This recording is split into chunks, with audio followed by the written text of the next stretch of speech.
Good morning, everyone. This is our Tuesday, May 7th, regular Board of County Commissioners work agenda. We're starting early this morning with a quarterly meeting with the U.S. Forest Service. So thank you, David. You just want to introduce yourself, and we've got sort of a full agenda to work through. Okay, so for those of you who haven't met me, I'm David Frankham. I'm the acting district ranger on the Aspen and Cypress Ranger District. Been working out of the Carbondale office 3 days a week, in the office here in Aspen the other 2 days. I was Scott Nelson's deputy ranger for about a year before he departed here this last May, or this past March. So if you have any other questions about my background or whatever, you can ask me. I guess that's kind of worked on the White River for 9 years. I was a GIS coordinator when I started on the forest. Went into oil and gas administrator job. Then I went into the leaseable minerals program manager position and wrote the oil and gas leasing EIS for the forest, which I'm sure several of you have looked at or heard about. And then moved into that deputy job here, like I said, last year. Yeah, and we're going to be talking about that DEIS this morning as well as part of the updates. But it's great to have you here. Again, this is a quarterly meeting. We try to meet with the Forest Service on a regular basis. And coming into the summer season, there's a lot going on. So it's a good opportunity to get updated. And I think maybe we'll just start with one of the events coming up, which is a Pro Cycle Challenge, in terms of how the Forest Service will be managing that within your role. Okay. I gave everyone a handout there. Rachel? Okay. Yeah, I have one. Just put some bullets on there with a list of topics that I exchanged with Susan. So the Pro Cycling Challenge, the White River this year is actually conducting the environmental analysis of the entire event across all the national forests in Colorado. So Mike Keneally out of the supervisor's office will be issuing what we call a special use permit to authorize that event.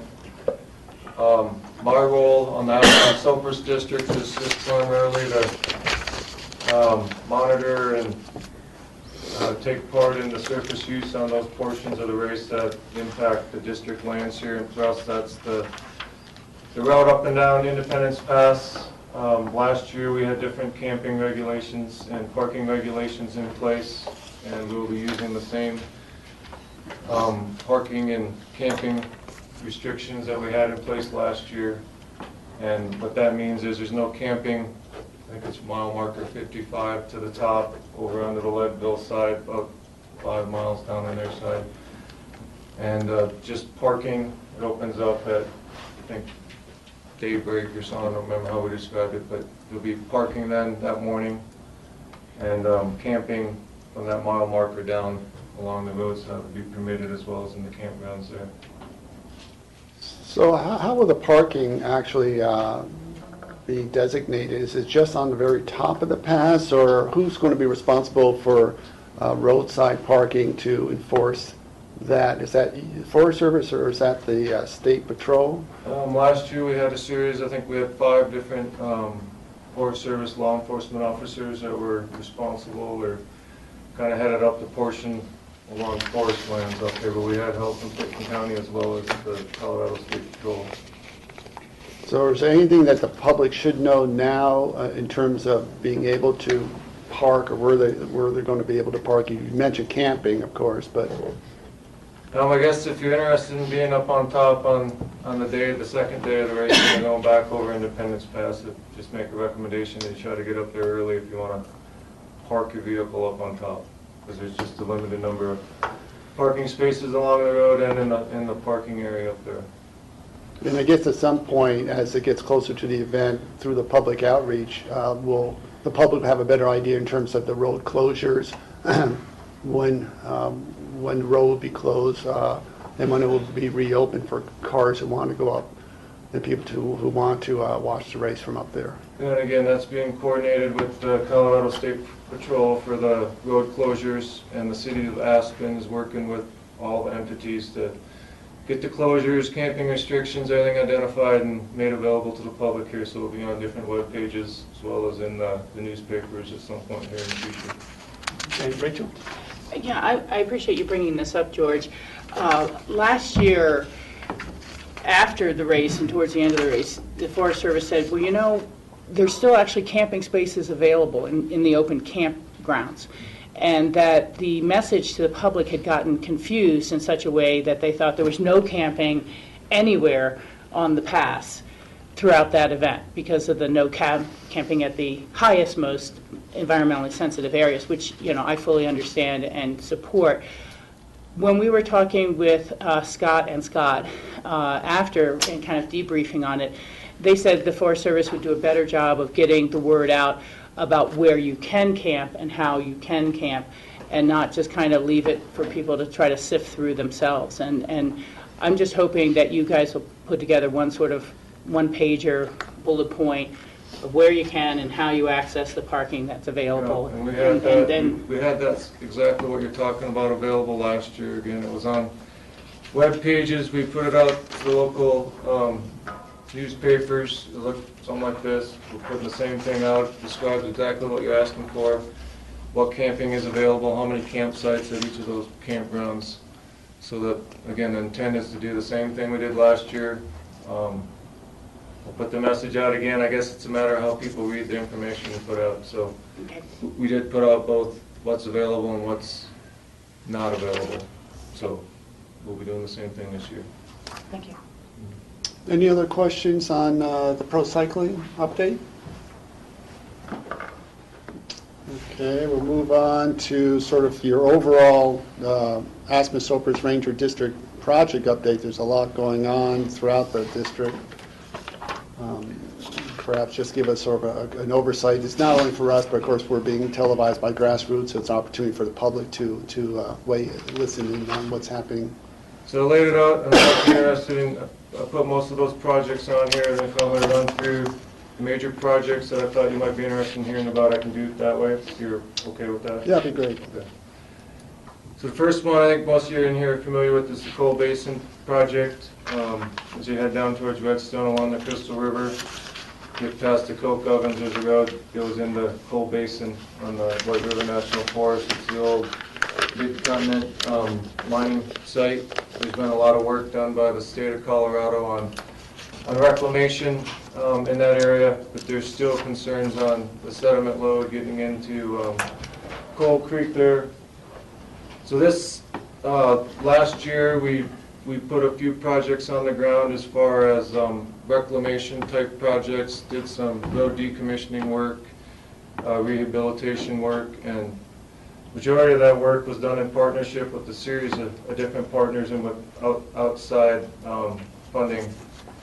And I've put on here, you know, over $500,000 in partnership funding to date. Picken County, Healthy Streams funding kind and grants total over $83,000. So I appreciate the support and thank all of you for taking an interest in what we're doing in the Coal Basin area.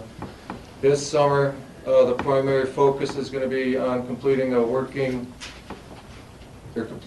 what we call level 1 assessment. They'll be using a GIS tool called NetMap, and what that's going to give us is it's a GIS-based sediment evaluation of the Crystal River watershed. So we're looking at the entire watershed and then hopefully be able to pinpoint or put a value on the amount of sediment coming out of the Coal Basin site that we're looking at doing reclamation work. Again, it puts it in context of 24 different sub-watersheds, and then we can hopefully then determine some relative benefits of the work that we're doing in Coal Basin. And I think Dorothea Ferris from SVEPA came, I think, in front of the board here recently, and again, Picken County, I think, offered up $10,000 for continued, we're calling it the cow stomp work. That's intensive grazing on a sooty pile out there. It's a large pile of mining waste that had limited amount of vegetative growth on it. So the idea is to get some high intensity grazing where cattle stomp in hay or straw. We're doing different applications to try to, that's kind of a test in the process to determine which reclamation process will work the best out there. So that's kind of an overview of Coal Basin. I guess before I move on, I'll ask if there's any questions on Coal Basin. I'll take them as we go here. Yes. Steve? I got to go on a tour of the cattle thing last year. Just one day I was up there and there were Forest Service personnel going up looking at the sites, but it was very useful for me to see that. And if we could have, I understand there's kind of a public tour or something going on this summer, but if you could let us know when that happens, when Forest Service people will be up there and can give kind of a guided tour. I mean, we were down on our hands and knees looking for grass seedlings coming up in swamped areas, so. So the plan is this spring, and I haven't talked to anyone who's been out there recently, but the plan is to get a group of folks that are interested in going to look at that site to see how it greened up and see how successful that cow stomp was. So that's the plan, and I'll definitely get you those dates here when we have them identified. Okay. The next project I had listed there was the Hope Mine reclamation project. Are most of you familiar with the work that's been done at Hope Mine, or somewhat? Somewhat with the Okay. biochar. Yeah, the biochar project. So our abandoned mine lands staff on the forest went ahead and put an application to get some CERCLA funding to clean up the waste pile that's down at the toe of the slope there that's almost fallen into the creek. And the plan is to pull that material out of there and pull the slope back, and it's really just a site calling stabilization project. And part of the project will be after we get that cleanup and that waste pile moved to a different location on that site, is to do some longer term water monitoring.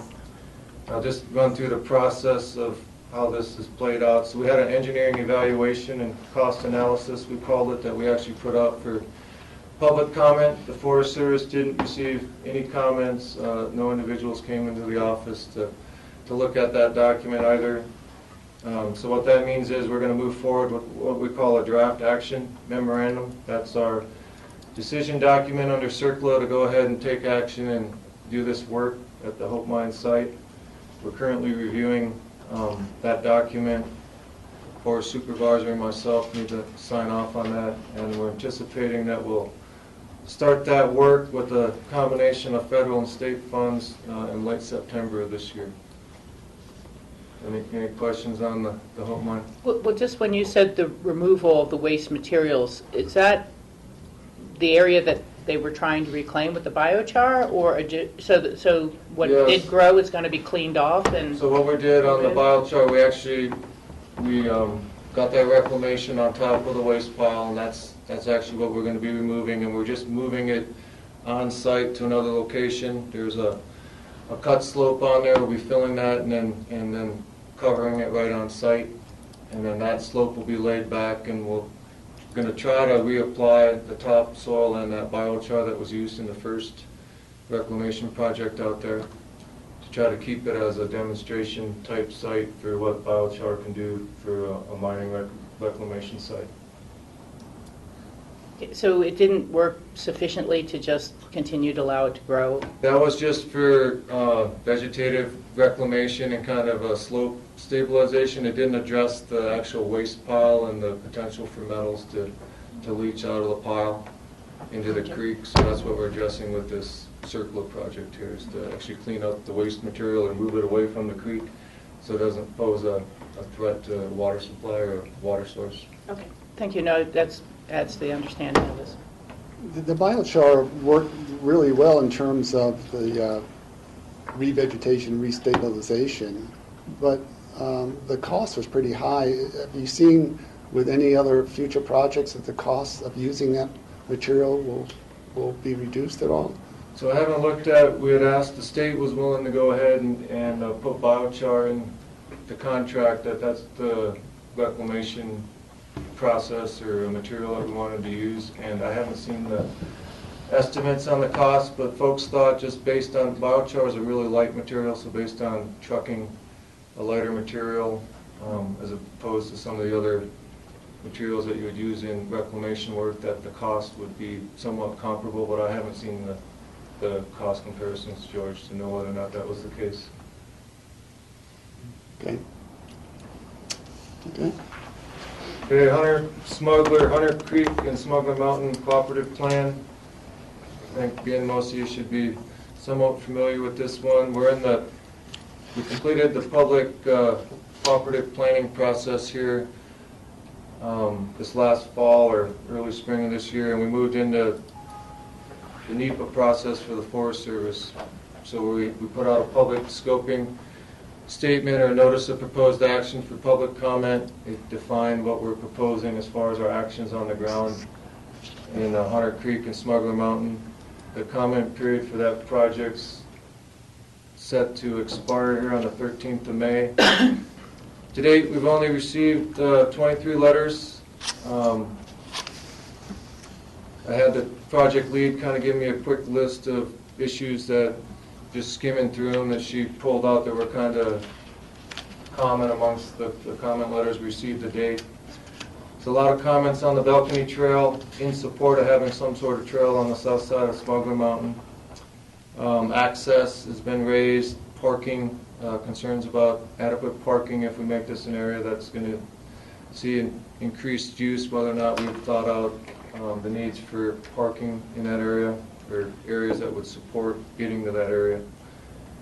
High use versus wildlife values, again, there's concern that we're going to be inviting a lot more folks to recreate in that area, and are we weighing the wildlife values appropriately? Concerns over the level of logging that's proposed, and I'll just clarify that this is a habitat treatment type project, so it's not a typical timber sale that would be put up on the Forest Service. There may be some vegetative material removal, but we wouldn't call it a timber sale, but it would include the use of logging trucks potentially. And then overall, just there's a lot of letters that support the project and support the process that we went through to get to where we are. And I just laid out there kind of the next step, so you know where we are. Again, we're in the National Environmental Policy Act process. That's our environmental analysis process that we follow. We get to public comment, we identify issues. If we need to develop an alternative to respond to some of those issues, that's when we do this, after we take a look at what we got there.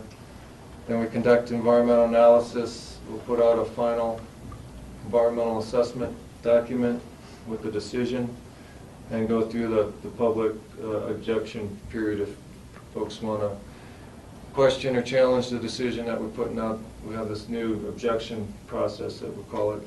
And then we're anticipating that we'll be able to implement some aspects of this project starting this fall if we get through that NEPA process here. Do any questions on Hunter Smuggler?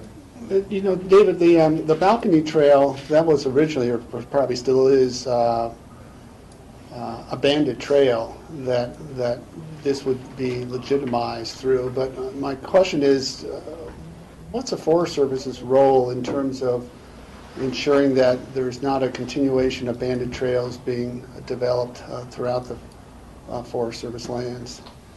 Yeah, this is banded trails again across public lands. You know, Forest Service and BLM out west is kind of a big issue, and for this particular case, we're talking about potentially putting together some sort of management plan with City of Aspen, maybe even Pickens County, where we have some sort of shared management responsibility out there and be more proactive and have more of a presence in the area to discourage, you know, additional banded trail building in the future. I mean, it really comes down to having a group of folks kind of dedicated to an area that are willing to put the time and energy into that, and been talking to our recreation staff about potentially putting something like that together out there. So that's one way we're thinking about in this particular area, addressing that issue. Yeah, Michael? What are the fines that the Forest Service can impose on someone who's creating a banded trail? Yeah, I don't know the actual dollar amounts on the fines. I mean, it depends on if there's a citation for resource damage or different things. I think there's a violation for constructing trail, and I don't know the dollar values on those. I can get them for you if you're interested, but I'm not sure what they are. I mean, All I'm concerned about is the substantial amount that discourages banded trails. So, if it's a slap on the wrist, we'll still get banded trails. If it's a substantial amount and people are prevented from doing it, or at least cited for doing it, then that might have some deterrent effect. So that's all I'm concerned And there's about. set values, and we're not going to be able to change the Right. dollar value on those. Yeah, I mean, you also have, later on in the agenda, we'll talk about the impacts of the budget cuts, but you also, at least for the short term, you'll be limited in resources in terms of just going out and observing if there are any banded trails being created. So you're really going to have to rely on the public and these partnerships that you talked about in terms of being watchdogs. Yeah, correct. I mean, we only have, for the last year, I was without a law enforcement officer on the district for most of last year. We just hired a new individual, Eric Carney. He'll be our new law enforcement officer. He shows up at the end of the month, May. And that's one individual for, over 600,000 acres of land on the Aspen and Cypress Ranger district. So that's a lot of ground for one individual to cover. We have forest protection officer training we can give to employees so they can write citations, but again, that's real limited amount of eyes or boots on the ground. We say, in a particular area, and typically we don't dedicate them to one spot. We gotta spread it out and kind of visit a bunch of different sites throughout the year. Steve? The fact that the bandit trail was constructed by mountain bikers, and there are other bandit trails like in the Hay Park area and different places, points out a desire on their part for more single track kind of bicycle trails. And it seems like kind of an area-wide assessment of single track trails tied in with this hunter-smuggler management plan might be in order. Like for the balcony trail, you have to decide whether, at this point, whether the trail should be there or if it needs to be relocated or totally closed. But the fact that the mountain bikers did construct bandit trails, to me, indicates there's sort of a desire of part of the community to have more of those kind of trails. That should be taken into consideration here. Well, we did take it into consideration. The forest just came out with the travel management plan decision, just a little over a year ago. And we actually, I don't have the numbers, I wish I had them, but the White River National Forest has a fairly high percentage or number of miles of mountain biking trails in comparison to other national forests. So we felt we have enough to offer at this point in time, and we're going to work on managing the system that we do have currently on the ground. And it doesn't mean in the future that we wouldn't consider taking on additional proposals, but at this point in time, we've got the hunter smuggler going, which addresses, a small percentage of our mountain bike trails. But again, we've got other areas where we know we need to put some effort into getting the trails up to standard and maintaining and working on what we have on the system already. Any other questions on hunter smuggler? The next one was another project that the district currently has out for public comment. It's the East Aspen Metro District Mosquito Abatement Project. This is, again, the East Aspen Metro District proposal. It's for the application of a larvicide in pellet form. They're called BTI pellets. You drop them in water. They kind of dissolve, and it's a bacteria that targets specific larvae in certain stages of development. The proposed larvicide application areas, Beaver Pond Wetland Complexes and other standing waters near the difficult campground in the Wildwood School as you head out of Aspen on the east end here. And that public comment period is open through the 22nd of May. This particular project, we received over 80 comment letters so far to date, and I didn't have a chance to take a look at kind of what the issues are, whether or not those are in support or opposition. So I don't really know that at this time.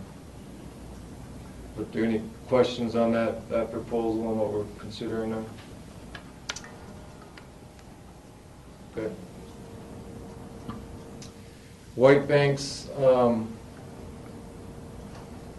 mine proposal, this is a decision, the forest or the district put a decision out back in March of 2012. Scott Snelson signed that decision notice. Two appeals were filed, Pickton County and then Elgin Stone, the proponent for that proposal, filed an appeal.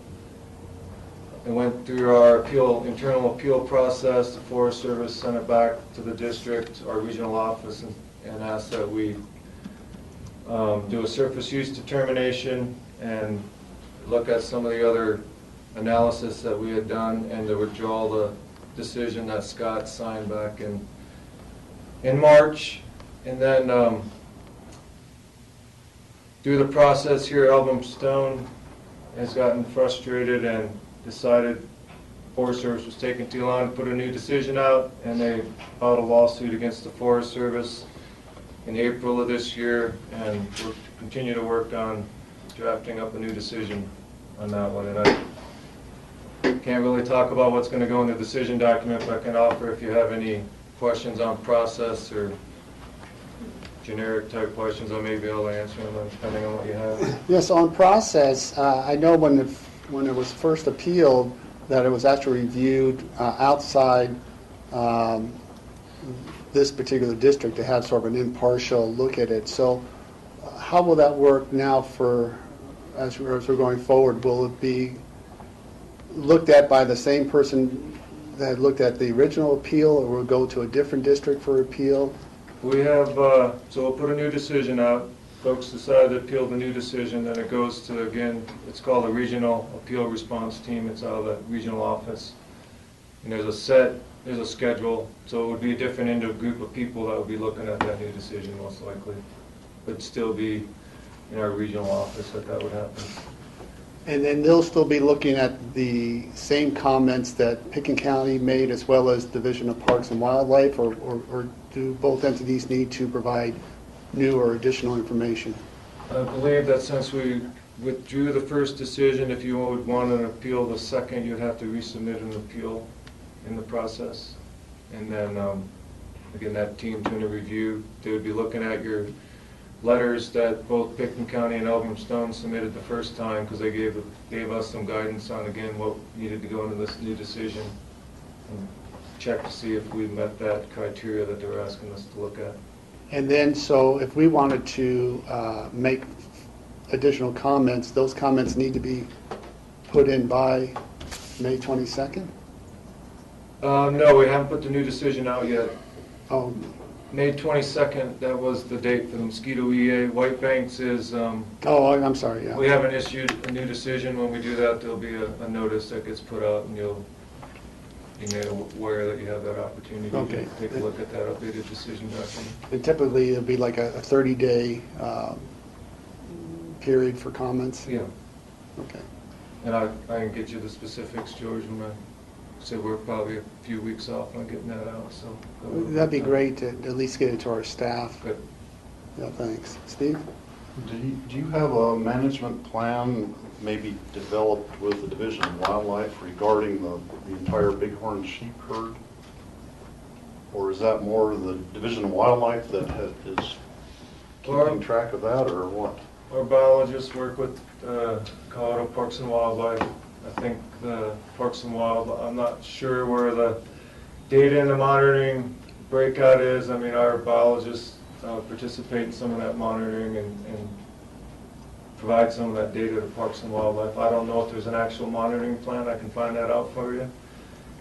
But again, I don't know if there's a statewide plan or a plan here on the White River specific monitoring plan. Is that what you're asking me? Yeah, well, it seems like if you look at the whole range of that herd of bighorn sheep, just a management plan for, and perhaps there is one, for all of the Forest Service land within that area. Yeah, and They're over on both sides of Mount Sopris, and it that actually would be in order. covers the entire White River National Forest, and I actually think it's more than the White River National Forest, but I don't want to give you the wrong information, so I can track that down for you, though. Okay. Any other questions on White Banks there. Well, I just want to make sure I didn't misunderstand what you were saying. Our previous comments were considered or are being considered in the new decision because we had submitted them for the old decision, so they were being considered, or just the appeal from the other person was being considered? Well, I believe the Pickens County appeal was, I'm not sure what they call, if it was relieved or it wasn't, I'd have to go I mean, back. I realize we get to comment on the new decision, Mhm. but were our previous comments considered in reaching this new decision that hasn't been released yet? Well, your appeal was considered, so both appeals were looked at when they went through that appeal response team look, but Pickens County's appeal was relieved. I would assume that you had gotten word somehow that was the case. And we were responding more so to the appeal from Elbrum Stone Company. Okay, and again, I realize that they were appealing a point of disagreement with us related to the hours of operation year-round and night and things like that. But again, I'm just kind of wondering, were our comments as to why we supported those restrictions considered when looking at their appeal? Yeah, I mean, we look at all comments. I can tell you all comments are considered throughout the process, so they were definitely looked at and considered, yes. Okay. Okay, Roaring Fork Habitat Improvement Project. The decision was put out on this a couple years ago, so we're into the implementation process. Just wanted to bring to your attention kind of what's going on with this one. And this year in particular, we're doing some mechanical habitat treatment down in the Floha area, and then doing some noxious weed, or hope to do some noxious weed pre-treatment spraying for some future prescribed fire opportunities on Basalt Mountain, Roaring Fork Unit we call it, and then in the Cattle Creek area. For this fiscal year, we don't anticipate being able to do any prescribed fire burning. But again, in the future, the desire and the intent is to actually get some prescribed fire on the ground at some point when the conditions allow us to do so. That's any questions? That's just a real quick one, but anyone have any questions on that particular project? Okay, SG interest proposal. So most of you are aware there's 6 applications for permit to drill that have been submitted to the Forest Service. The individuals in our office in Silt are working on what we call application completeness. They review the application. If there's missing information, there's letters that are sent, and we request that information from the operator. And once they get that, then we do these on-site visits, and we can call those applications complete. So the work that will be done on those applications this summer will include field survey work by resource specialists. We'll have biologists, wildlife biologists, botanists, hydrologists, or different specialists out on the ground taking a look at the proposed sites. And we'll do those on-site visits. That's where the Forest Service, these group of specialists go out with the operator. The well paths are staked. We'll see where the disturbance limits are and talk about how we're going to implement the project to mitigate potential impacts out there. And then after the 2013 field season, they'll work on finalizing that proposal with SG, and then it will be moved into the NEPA process. We'll put out that notice of proposed action for public comment. Then the decision and objective period. And I'm not sure on a timeline on that. I'm not the project lead. Again, that'll be done by folks out of the office in Silt. But I wouldn't anticipate them probably getting to the point of putting out a notice of proposed action until late fall or early winter at the earliest, and it might not be till winter or spring of next year. I don't really know timeline. So these leases with SG, in terms of the application processes, are these 6 part of the group that the leases should have expired? The lease suspension? Or Yeah. will expire by the end of this month? Yeah, all July? 6 of these proposed wells are on one of those leases that was granted a suspension by the BLM. Yes. And so since they were granted, at least right now, by the BLM as a suspension, then the Forest Service really just needs to continue with your own separate process in Yeah, lieu I've got it. in lieu of the BLM's decision? To make the distinction, what I'm talking about here is the development proposal, which is the applications. It's kind of separate from that lease issue that the BLM is working on the suspensions. I mean, obviously you need both to be able to do the work, but again, we're talking about the development with the applications. Those are the applications for drilling. And then the leasing side is, again, that's the suspensions. These applications were submitted on 6 of those leases, or 5 of the leases out there.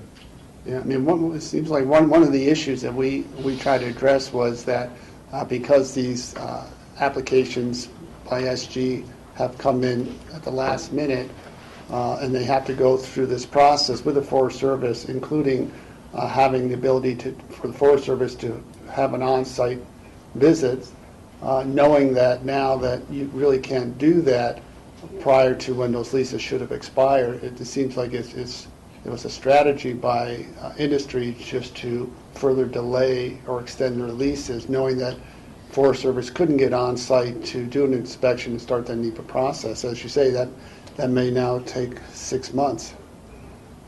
Yeah, I'm not going to speculate on anyone's motivations here. I mean, we have a job to do, and it's to look at those applications and, again, make sure they're complete, and then talk about how we're going to put the project on the ground to, in the most environmentally friendly way that we can and mitigate any potential impacts is our job as the Forest Service. So the Forest Service is really main role in this is determine whether those lands where these applications are to drill are actually viable in terms of the use of Forest Service lands. And if they are not, then you withdraw those lands from the ability for industry to do exploration. Yeah, we have 2 functions. One we did back in '93, that was to make those lands available for leasing with our '93 leasing analysis. That's how those leases that are on the ground today were let, was do a decision on the '93 analysis. So They submitted these applications on those existing leases, and so our job here now is to look at the surface use. So through the NEPA process, you may determine that it's not appropriate to utilize these lands for exploration, or vice versa. No, we've already made that decision in '93, that's what I'm saying. In order for those lands to have been let, to have been leased, the Forest Service already said they were available for oil and gas leasing. We said that back in 1993. We're in the process of updating our leasing analysis to draft document, and even in that document, we're saying that those same lands are available for oil and gas leasing, at least in 3 of the alternatives. They're available for oil and gas leasing. So I guess I'm a little confused. So even if you go through a NEPA process? The NEPA process for these applications, and I'm talking, that's to make the distinction between development and leasing. This is development now, proposed development. All we're looking at is surface use. Where we can't, Forest Service at this point can't say that it's not appropriate use. There's a lease, it's a valid existing right.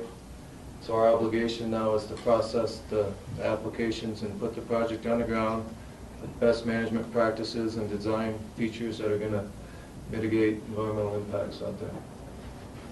Rachel?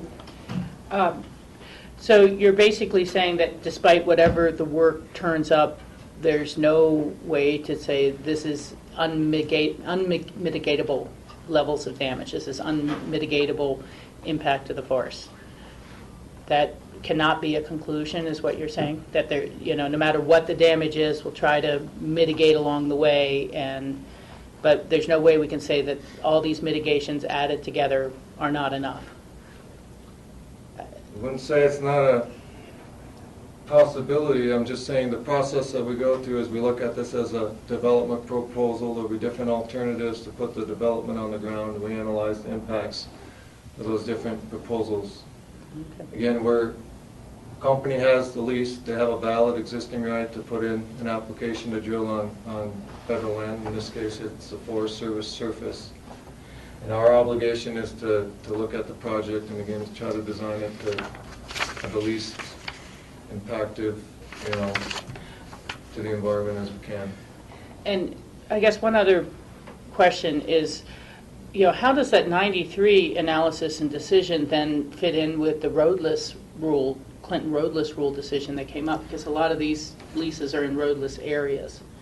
And I'm confused because they were 10-year leases. It's 2013. This analysis was done 20 years ago in 93, and the roadless rule intervened. And that was one of the reasons for updating our leasing analysis that we don't have a decision on, was the fact that we had a new forest plan come out, there were other new laws with the roadless rule that came out, so we want to be consistent with how we're managing those lands right today. So that was one of the, we have a purpose and need for a project, that was a big part of the purpose and need for the updated leasing analysis on the forest. And what stage in the process is the leasing analysis now? Yeah, that's on the agenda here, but we can talk about it now. It's, we had a draft out, we're working on going from draft to a final document. Okay, well, we'll talk about that more later. Thank you. Ellen? Just, hi David. Hi. Just one question. We would like to be, I think you know this, but for the record, we'd like to be notified of any on-site visits and participate. Yep, we've been putting the word out at the round table that there will be public on-site visits to those locations. I think the plan is we'll have an internal with resource specialists, and then there'll be a set of separate site visits with public, interested public. One last question is, what does on-site work mean? What is done in general on-site work? Well, we have an application that has site diagrams. It shows cuts and fills, shows different drainages. The problem is most of that work has been done in an office through GIS. This is actually, you go out on the ground, you see what's there. Does the data match up? Do we need to make different adjustments to cuts or fills, or reorient the proposed pad, or you can even move the pad up to 200 meters. So it's a chance for those specialists, if you're a biologist or a hydrologist, to give input and say, hey, this would make better sense. It's not going to have big of an impact if we do this, and then make those adjustments, and the operator has to resurvey it, and that kind of finalizes the application.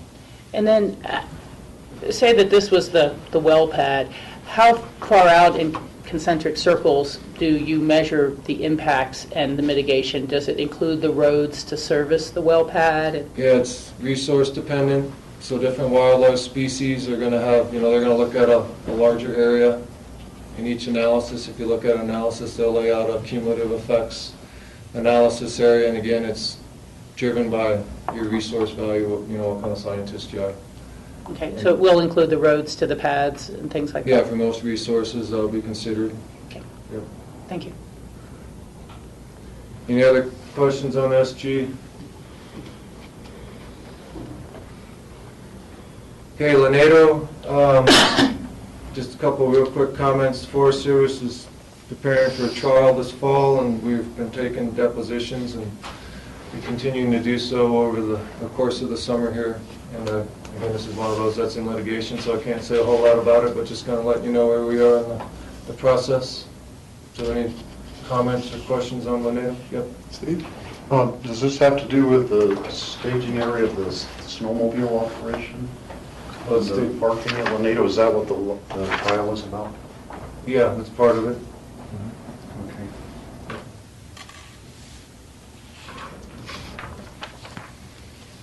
The Miller Creek roads, this is Forest Service roads 520 and 521. It's just kind of something I wanted to bring to your attention.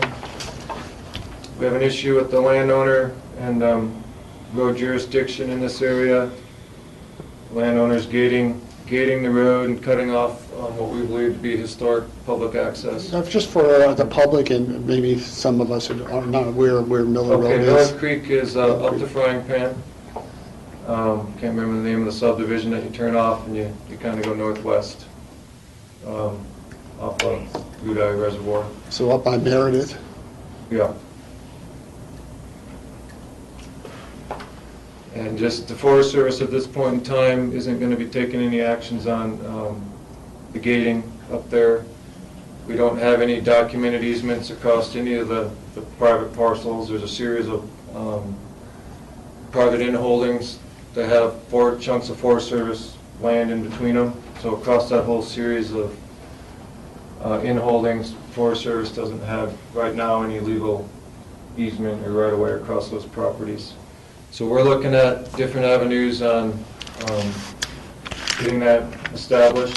There's most likely going to be some sort of legal process. Isn't going to be a timely type of thing. It's going to take us a lot of time to work through that. So, and working with the Pickens County Sheriff on this, there's been lots of complaints from landowners, concerns with public safety out there as well. So again, I just wanted to bring it to your attention. If you're interested in that particular road, I'd ask that maybe you talk to your roads department. There is the RS 2477 process where counties can assert or take jurisdiction of a road, and if you're interested in that particular road, again, appreciate you just getting in touch with me and we can visit on that later. But we're just looking for a timely way to resolve it, and we're thinking that might be a quicker way. I don't know that for sure, but like I said, the Forest Service hasn't made a commitment one way or the other on how we're going to proceed at this time. Are there alternate access routes that you're suggesting to people who would like to access that portion of the Forest Service? There is another road out there. The problem is there's I don't remember the road number, but there's a piece of road in there that's not well maintained at all, so it's a little bit, we wouldn't recommend that folks necessarily drive on that portion of the road. You may have gotten word that the Frying Pan Caucus, their first meeting for the summer is going to be Monday, June 10th. And this has always been a hot issue for them, as you know. So hopefully you or someone from the Forest Service will be up. Yeah, I already told Dale Combs I'll be attending the caucus meeting in June. Yeah. Steve? I'm looking for a documented easement across that property. Just to let you know that at one point, we were looking for an easement on a trail across our property on Capitol Creek. And one time, the Aspen Ranger was able to walk in and 5 minutes later come out with a piece of paper. And since that time, nobody's been able to find that piece of paper. And maybe there is a black hole somewhere with some trail easements and things all in one place that nobody has located yet, so. Yeah, we're in the process of starting to do the record search and legal searches here, so yeah, hopefully we find something. And I know that the Frying Pan, the Thomasville area, people really would like to see that get resolved. Yep. Because they want to use that loop road from Meredith to Thomasville. Okay, next topic on there was the oil and gas leasing EIS. We touched briefly on this, just to update you where we are.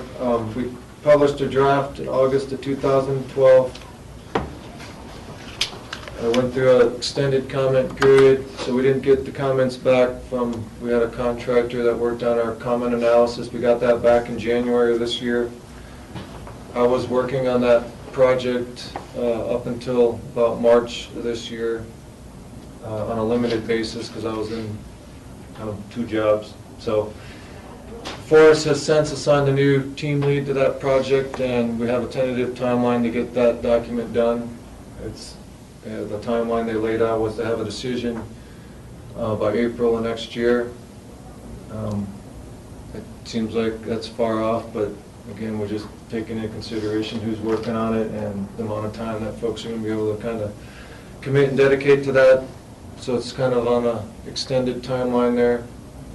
And then, depending on the date the record of decision is signed, it may or may not have an impact on the Thompson Creek suspended leases. I know that was one of the questions that you presented to me to talk about. And what I mean by that is, I guess, right now that decision, if it were made today, those new lease stipulations wouldn't be applied to those suspended leases. because again, they were issued off of the 1993 analysis. So if for some reason the BLM decided those leases weren't valid any longer, and then they had to be renominated and leased again, then we could apply the new lease stipulations. So that's really the only way that this analysis would impact the Thompson analysis, unless the forest supervisor picks an alternative in there that talks about no leasing in the Thompson Creek area, which was alternative B in that analysis. So that might be an option, is what you're saying, after you go through the review of the DEIS, depending on what option. What were the four? There were four options. Yeah, there was current management, which is you'd keep operating under 93, the no new leasing, which would be as leases expire, we wouldn't make them available anymore. And then there was a proposed action, and then a kind of a modified proposed action that differentiated the way we looked at the roadless lanes. And then, so how does that process work? That gets determined initially by locally by the White River National Forest Supervisor, and then it gets kicked up to Washington D.C. for review, and then final approval from D.C. back to the White River. How does that The loop? forest supervisor will be making the decision, but I'm sure he'll be talking to the regional office and the Washington office. Will probably give him some advice on his decision. The way the analysis was laid out, we didn't identify a preferred alternative, so there wasn't one identified in there. The Forest Service, the forest supervisor wanted to look at the comments received and kind of get a feel for where the publics were and the different groups that are interested in that proposal. So when we come out with the final, there'll be an alternative or a combination of alternatives. That will be the decision. And then when you come out with a final, is that final, or is there still a comment period, public That'll be comment? the final decision. It'll have a call it a response to comment. So all the comments that we received on the draft, we respond to. We'll tell you where your comment was addressed in the analysis, or why it was or was not considered. And then we put the record of decision out, and then you go into the appeal process. So there will still be an appeal process once that decision is made, once that final decision is made, depending on what option is picked. Yeah, then there'll be an appeal process. Yep. Okay. Rachel? Yeah, realizing that you're not using the terminology preferred alternative, but there is a proposed action. Can you kind of detail what was in the proposed action? Yeah, the proposed action was forest supervisor, he took out a large portion of lands that were called managed through management direction. So those weren't going to be available for leasing, and we really focused the analysis on where we had existing oil and gas activity on the White River, and that was really the south side of the forest from Carbondale west to DeBeck, and then a small chunk of land up on the Blanco Ranger District outside of Meeker. And so we focused the analysis, just on those again. It was based on the fact that we had historic gas drilling or historic leasing, had high occurrence potential for natural gas resource, and that's how we focused, and that was what alternative C was. Thank you. The proposed action. Any other questions on the DEIS process? Okay, the next, that's kind of the project overview. Then there's some other topics on here that are, and you want me just to run through what's on this? Yeah, that'd be great. Next on there was the budget, the White River National Forest budget for 2013. I think most of you probably saw an article. Scott Fitzwilliams was quoted, or had several quotes about the budget on the White River. Some program areas are down 5 to 15% this year. Our overall budget, he mentioned we're about $3 million short. Aspen-Sopris Ranger District, I was asked whether or not we had plans to scale back camping or other operations, and we don't have any plans at this time to do anything different from what we've been doing the last 2-3 years here. was asked about management of wilderness lands. We have a volunteer seasonal wilderness crew, and what that means, I have one seasonal employee who'll be managing 4 wilderness volunteers. They're from an intern. We have a grant with Aspen Skiing Company, so we can hire 4 interns. They're basically college students that we get some work out of them, but a lot of it is training and kind of teaching them how to be a wilderness steward or be a wilderness manager if that's what they want to pursue in school. So again, it's kind of an education process that we do get a limited amount of work out of them, but it wouldn't be the same as us having, that seasonal employee with 4 full-time seasonal Forest Service employees underneath them. So, but we will have a presence in wilderness, in staff of 5 individuals out there. And then the Aspen Silphurst Ranger District, we've actually done well this year. We're 1 seasonal employee less than last year, even though our budgets are down. Our staff did a great job of going out and getting grants to fund different positions. We'll have 23 seasonal employees, 3 full-time volunteers. 12 of those seasonals were funded by Forest Service dollars. We call it FDDS. That's Recreation Enhancement Act funding that comes from the Maroon Bells, where we charge a fee. That money has to go back to that site, and we can hire. So when you go into that site at the welcome station there, those individuals in there are paid out of the money that we collect there. And then the rest of outside of the Maroon Bells crew, it's about another 6 individuals that we paid just out of forest budget appropriated dollars. I already mentioned the wilderness crew. Again, that's through an Aspen Skiing Company grant that we're funding the 5 wilderness folks. And then we have a Student Conservation Association program where we picked up 3 interns, State of Colorado off-highway vehicle grant funded individuals, 2 seasonal employees, another intern from the Hispanic Association of Colleges and Universities. So you can see we did a good job, but like I said, kind of reaching out and finding other pots of funding to get folks to work for us this summer. So we'll have a full crew here for the 2nd year in a row. That's pretty good. So any questions on budget or kind of our workforce here for the summer? Rachel? Well, it may be looking a little too far into the future, but we were just receiving a healthcare brief for the potential 2014 budget at the state level because of sequester cuts. Do you have any sense of, if sequester continues, what you'll have to do in 2014? Is it another 5% cut, or? I haven't even heard Anything any yet? talk on what 2014 is looking like. Okay. We haven't gotten through 2013 yet here, so. Nope, I don't know. Just historically, the Forest Service budgets have been going down though, this just wasn't a result of the sequestration here. The budgets overall have been kind of declining for the last 3 to 5 years. Thank you.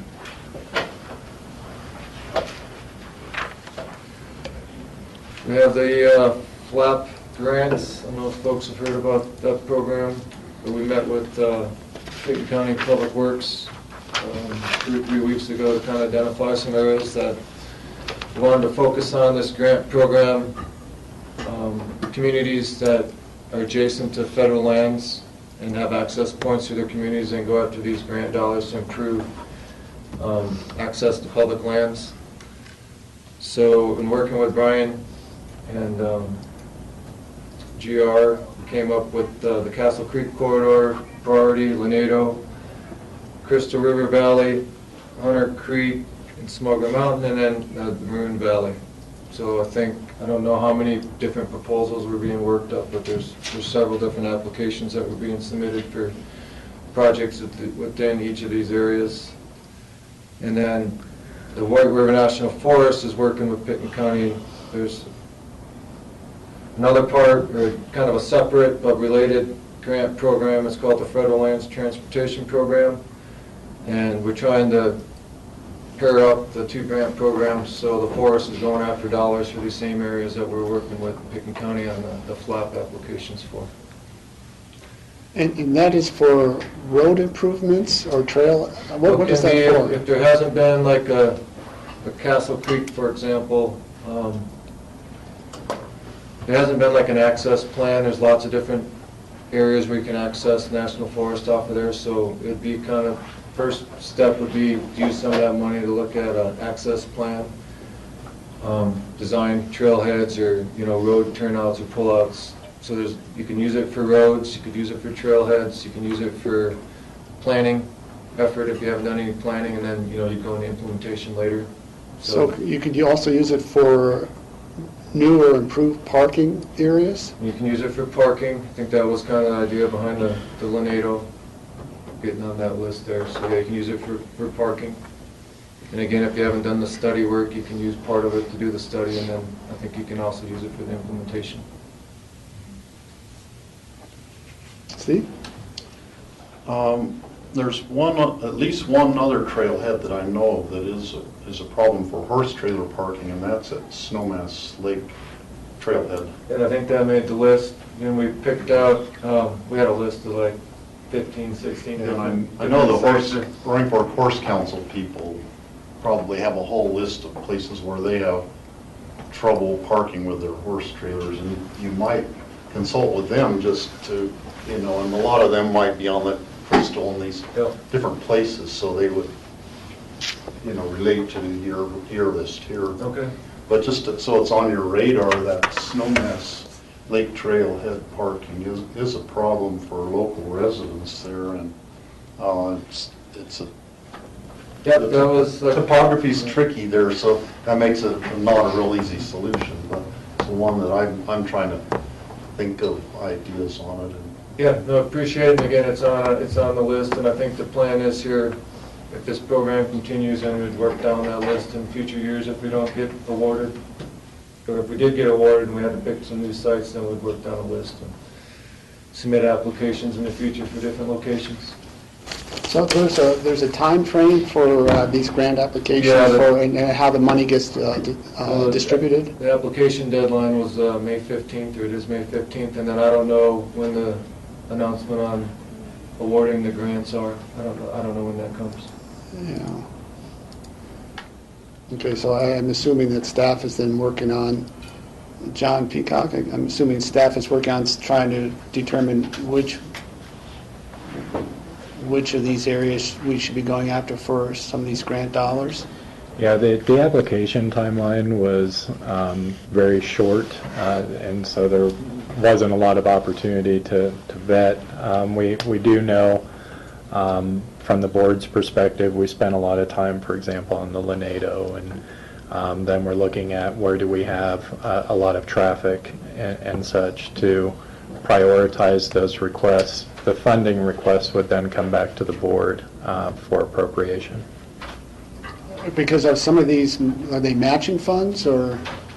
There's matching funds. I think it's 17? it's close to an 80. It's just below that typical 80-20 kind of split, and so all of this would have to be approved by the board. Typically, we would try and have these discussions ahead of time and then bring it back. The opportunity presented itself with a pretty short application timeline, so we wanted to be sure we kept ourselves in the queue for this funding and for these opportunities and bring it back to you as we saw where the recommendations came out. Yeah. Is this a pot of money that CDOT can also access for grants as well? So are we competing with CDOT as well for some of these dollars? I don't know the answer, George. I'm assuming that they probably could. Yeah. But I don't know. Yeah, I think it's pretty broad, so. Yeah. And with a limited amount that's sort of been put aside for at least for the next few years.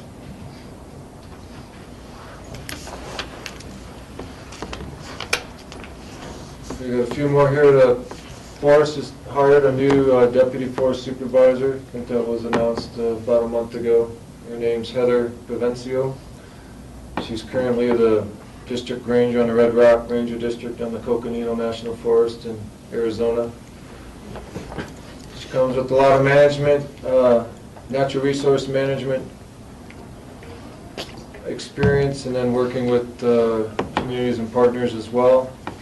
and she's going to be starting here the end of May or first week of June. Any questions about the deputy? Look forward to meeting her. Okay. And then my position that I'm acting in, as you know, Scott left, Snelson left in March. They've advertised the position, closed a couple weeks ago now. We'll get what we call a referral list, or the forest supervisor will get that list of certified candidates. They'll select some for the interview process, and then they'll make a selection and a job offer, hopefully the end of May or first half of June. So should be meeting the new ranger at some point in time. The process when Scott Snelson was appointed, I thought it was a really good process that Scott Fitzwilliams put into place. It was unusual that he actually invited some community members to have an opportunity to meet with some of the top applicants and then make recommendations to Scott. Is Scott going to follow that same process? They're supposed to be working on some kind of alternative process. I've put my name in, so I don't think they're sharing as much with me as they might. So if you are interested in knowing what they're doing, you can ask Bill Kite, because I think he was asked to do that for Scott. Yeah, I mean, one of the questions that, because I sat on that committee, one of the questions that came up, and it's always been a concern, I think, historically with the BOCC, is that this position seems to be highly transitory. People come in and stay just a few years, and then they move on, and it's just long enough to try to understand some of the local issues, and then it seems like we're having to retrain or re-educate the next person. So it's sort of a constant educational process, and we never seem to get ahead of the curve on that. Mm-hmm. That's a frustration. Yeah, the forest supervisor has that that's a concern. So if you're interested in knowing what that process, I'd just give Bill Kite a call, because he was supposed to be working on some sort of alternative process that would involve communities. And again, I'm not sure what it's going to look like this time. Okay, thanks.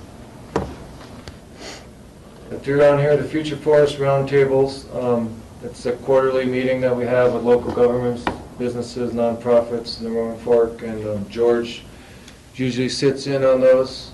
And I just thought I'd ask the group today whether or not you guys have any feedback on that, and what your thoughts are, and anything I'm not sure. I'm just trying to get a little bit of feedback on the process. Yeah. Asked the steering committee, and we've asked the larger group, but we don't get a whole lot in that format. Right. I'm just starting to update the board, and when we do our normal board committee reports in terms of what the Forest Service Roundtable is involved in. But I've seen it be really effective over the last several years. It was initially set up, this roundtable, to go after some large grant funding as a collaborative community process for habitat restoration. Of course, the Forest Service never got that large grant, but they kept this idea of this roundtable intact, and has been able to look at a lot of other issues, going from coal basin to wildfire issues and Hunter Creek. So it's been very valuable to have this opportunity to meet with the Forest Service and other community members and nonprofit organizations who have similar concerns on how we address the public lands, since Pickens County is over 80% public lands. So I think it's been very valuable. So I commend the Forest Service for continuing to keep that roundtable going. And the rest of you are welcome to sit in on those anytime you want. Do you know when the next meeting is scheduled? It's always sounded interesting, but we all have I conflicts. think it's July 12th. But I'll get the date. Be going on here soon, so Okay. I think it's July 12th. Any other questions on the round table? Okay, Moon Bells, just a quick update. Gate will open on the 24th of May, and bus service will begin on the 15th of June. And then we'll have a visit in early June with the State Resource Advisory Council is going to be visiting that site. We're not proposing to change anything at this point in time. We're just going to take a look at the site and see how we're managing it. So, any questions on Moon Bells or concerns with the Moon Bells area? So the State Resource Advisory Council, one of their roles is to look at adjusting fees, correct? Correct. So at this point, as far as you know, they're not looking at changing any fees in terms of access for the maroon bells? Yeah, we haven't proposed any recommended changes at this time. Again, it was just kind of, they asked if they could come take a look at the site, and more of a field trip, I think, than anything. And the last, I have one, I'll say that for last, I'd added a couple that are on your list there. The district office in Aspen, we will be, as you know, we tore a house down on that property. We'll be putting that lot, or we've subdivided into 5 parcels, and those will be offered here, I don't know, later this spring and into the summer, they'll be put up for sale. And the idea behind that is there's a law that Forest Service can sell administrative sites and then take the proceeds from those sales and use it for facilities on the White River National Forest. It doesn't go back to the Treasury, so it's, you know, advantageous for us to do that. And the plan here is to build a new office in Aspen, which I think most of you are aware of, and some new housing there, and then possibly using some money to do something at the Surface office as well. So we're proceeding with that process. Just thought I'd tell you that those will be up for sale. I think we had a public notice in the paper, or a little press release in the paper a week or so ago saying we'll be moving forward with that. So any questions on the conveyance? Rachel? Yeah, understanding that the ultimate sale price may affect your plans and what you can do with the money, what are the designs for the 7th Street replacement station so far? It seemed there was a lot of discussion before about whether there'd be enough room for, you know, a small meeting room or audio-visual, or be able to have conferences there, or have some of the other related nonprofits have some presence in the building. Do you have any idea what? Well, I think that was the original design and plan, was to have some space, larger conference space available, and I don't know if we'll be reconsidering that or not, to be honest, but we'll be taking a look at, once I think we get a feel for How much money comes in? yeah, what it's looking like for the sale, then we'll take a look at whether or not that was too much square footage or we need to scale back. And there was some discussion when Scott was here about private fundraising efforts to kind of make that, and working with some other kind of national nonprofits that assist the Forest Service in their goals. Is that sort of work ongoing, or is? We talked about it on and off a little bit. We don't have anything actively You're not pursuing it? pursuing that right now, no. Thank It's you. still, I think, an idea that Scott Fitzwilliams has, and would like to put some effort into that at some point, but I'm not going to speak for Scott. Steve? Will the housing provided by the bunkhouse be replaced in this Yes. process? I think the plan with the office remodel there was to put a new bunkhouse in as well. Okay, because over the years, I've known a lot of young people living there, ACES volunteers and Forest Service people. So Yeah, like we have I 6 think it's ACES been a individuals in there. really an essential part of the housing for that segment of the population. Yeah, and the plan is, I think, like I said, to build a new bunkhouse as part of that proposal. Okay, great. The last one I just put on there was working with the Aspen Ranger District, and get a little feedback again from all of you on what you think is working or what hasn't worked in the past, and what you'd like to see done to improve the relationship with the local district here and Pickett County. So, anyone has anything to share, I'm willing to listen to it. Yeah, John? Yeah. George, I'll jump in while everyone's thinking of some items. I just wanted to acknowledge the partnership that we've had with the Forest Service on our broadband project. That's been very helpful. That's been a cooperative effort with Pickett County, Town of Snowmass Village, Aspen Skiing Company, and the Forest Service. And yeah, we're looking at phase 1 of that project, and then future phases coming up that will probably involve both Forest Service property, county properties, and some of the properties held by the ski company.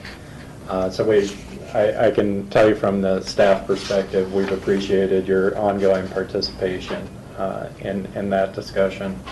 And also the ongoing discussions in regards to wildfire planning. I don't know if there's anything you can add about the district's efforts towards wildfire planning and preparedness this year, and how you're approaching that. But I think that might be of interest to folks, but I do know we've been working closely there and appreciate that. We've been trying to address the whole kind of messaging for wildfire planning and potential prescribed burning in the future with the roundtable group, and I think some of what's been going on has been kind of a concerted group effort, so it might not have the Forest Service name, but we've been providing input into the conversation. Yeah, I made a note at the last roundtable that the last summer, I thought the Forest Service did a great job in terms of being able to put out hot spots really quickly before they got carried away throughout the forest. And it was a really effective program, and hopefully you'll be able to continue that this summer as well. Rachel? Yeah, I'd just like to comment, going through a list like this really shows how many activities and how much the Forest Service has going on at any given time. And this, of course, is all separate from the regular customer service and probably a lot of other activities that you're watching. So greatly appreciate that work. And kind of to comment perhaps on top of that is that I think that since the time period when we went through the draft EIS comments on the leasing, there has been a tremendous amount of work on the Thompson Divide issues, which I'm sure you've been observer too.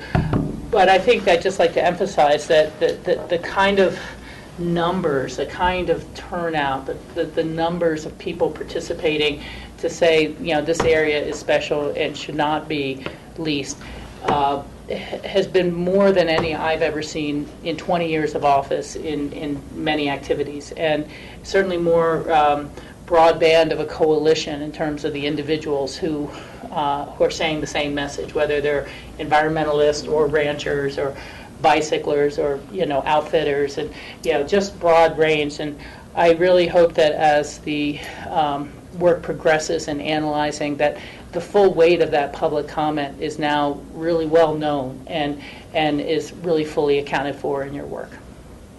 Appreciate the comments, and like I said, the Forest has received all the public comments, and the Forest Supervisor has a heavy task ahead of him to make a decision on that one. So, but they're all comments are considered, and Okay. just the distinction on some of the decisions. I think there's a bit of confusion on some of the decisions that are made in regard to Thompson Creek. Some of them are specific to the Bureau of Land Management, and they're outside of the decision-making of the Forest Service, so it takes a bit of understanding and educating of yourself to really understand the process out there.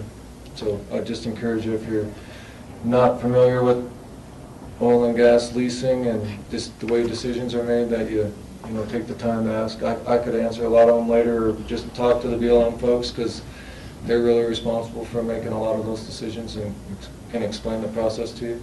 Well, our attorneys in our offices are spending a lot of time learning the nuances and the ins and outs of all of that quite clearly, and have been working on it diligently. But I think that there's also a lot of reliance on the protection of the land that the Forest Service can offer us. I think without question, regardless of what the BLM is doing, we really look to you as stewards of the land and of the wildlife and the recreational economy that we have going here. And so please don't underplay your role. We've heard that is going to be an incredibly significant portion of what happens going forward. Okay. And just to follow up on that, I would say that Senator Bennett's legislation in terms of protecting the Thompson Divide area from any further oil and gas exploration, I think speaks volumes to what Rachel has just alluded to, and all the public comments and the work that's been done and the consensus throughout the valley. So hopefully the Forest Service will take that into account as well when they start to look at which preferred option they'll pick for the DEIS. Other comments or suggestions for the Forest Service? And they did ask that I just announce so the supervisor's office will be going through a HVAC renovation, and they're closed this week from the 7th through the 9th, but then over the next year, for most part of the next year, the staff out of that office is going to be displaced remotely at a combination of different offices. So which office is that That's work? the office in Glenwood Springs, our supervisor's office. So they're trying to kind of keep a group of core staff together in Glenwood. We have an engineering office there as well. So, but other resource staff that typically works in Glenwood, some of them will be working out of our office in Carbondale, and some will be working in Eagle. So again, and Rifle. So we're just going to be spread out. I was asked just to let you folks know that that's what's going on in Glenwood at the supervisor's office.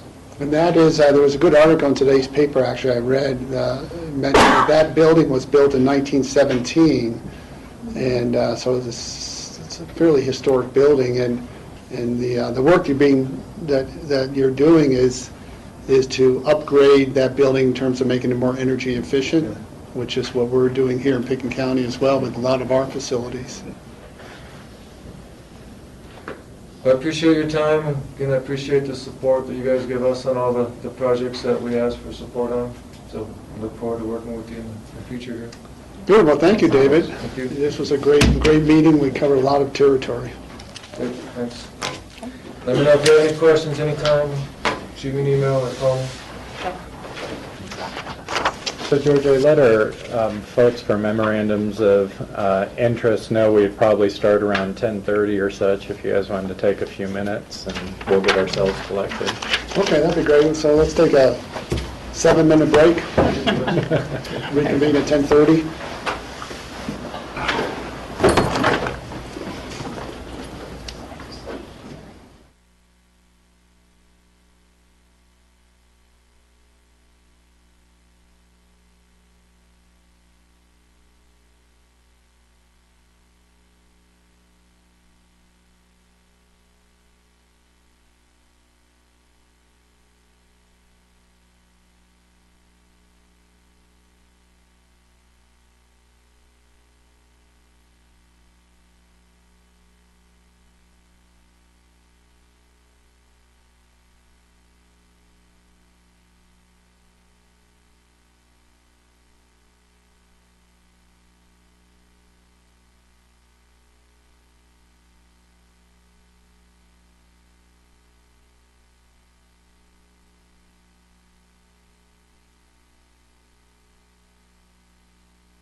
All right, we're going to continue on with our memos of interest.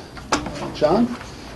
Yeah, our first memo of interest is a request to restructure our capital budget for facilities, specifically to use some funding that had previously been allocated for parking lot improvements at the Public Works facility, and to shift those over towards some of the efforts we've had in the old courthouse to make that space more efficient and usable. And we have Jack Wheeler here to talk us through that.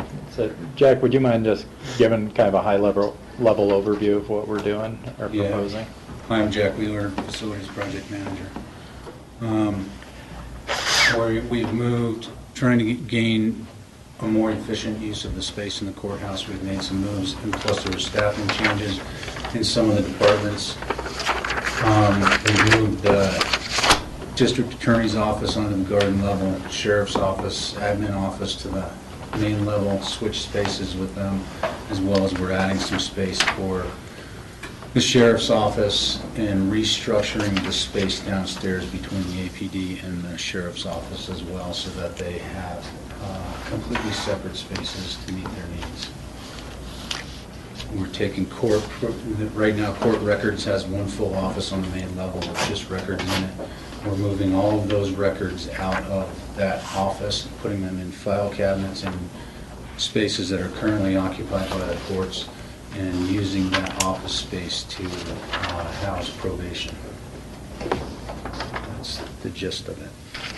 Any questions? Michael? Jack, are we, when we do this kind of work, are we cognizant of the historical nature of the courthouse, and do we ask our historic preservation officer to look at the work we're doing so it doesn't damage the historical significance of the courthouse? The Historic Preservation Committee has their only interest, their only regulated interest in the building is the exterior of the building. I know that with what we're doing inside the building, we are matching all the historic finishes in what we do. All the trims profiles will be matched, and where we put new doors and things like that in, we're trying to maintain the integrity of the historic nature of the building. But there are no requirements for us to work with the Historic Preservation Committee on that, but we are maintaining the historic integrity of the building. But, well, Pickton County has its own, essentially, specialist in historic preservation. So I think we should consult with her. I would ask the commissioners to ask Jack to consult with Susanna Reed and make sure that that's the case, is Jack's representative. Board? Rachel? I'm happy to do that. I just want to know, Michael, are you interested in the facade of the building, or to see that nothing to the interior of the building is changed? Is it Both. It's both. Both. I mean, I think, you know, that's what makes this courthouse unique, actually, is that not only the exterior is essentially unchanged since whenever it was built, but the interior itself also has a high degree of historical significance. So I wouldn't want either of those to be compromised. And all I'm asking is that Susanna Reed look at what we're doing and say, this is appropriate to the historical nature of the... I would just say I don't think there would be an issue with doing that. I actually think what we're doing is probably more in line with the historic nature of the building than the current use, and so if anything, it'd be an improvement, and Susanna take a look at that. I don't think would be an issue for the project. And I'm sure that Jack and his crew are sensitive to that. But since we asked Susanna Reed to look at historical resources throughout the county, and we are actually in possession of one of the greatest historical resources in the county, why wouldn't she be involved in that to some degree, just as a consultant? Rob, and I'm just curious what we might envision for a procedural stepping of how that decision-making process happens. Any change to the courthouse is a change of historical aspect because it's changing from what it was yesterday to what it is tomorrow. But who makes the decision as to what are the pertinent changes? And will she report back to us as a board, and then we say, well, you're right, that's a historical, I don't know, door jamb that we don't want to change, or, the doorknobs are specifically historic, that we don't want to change those.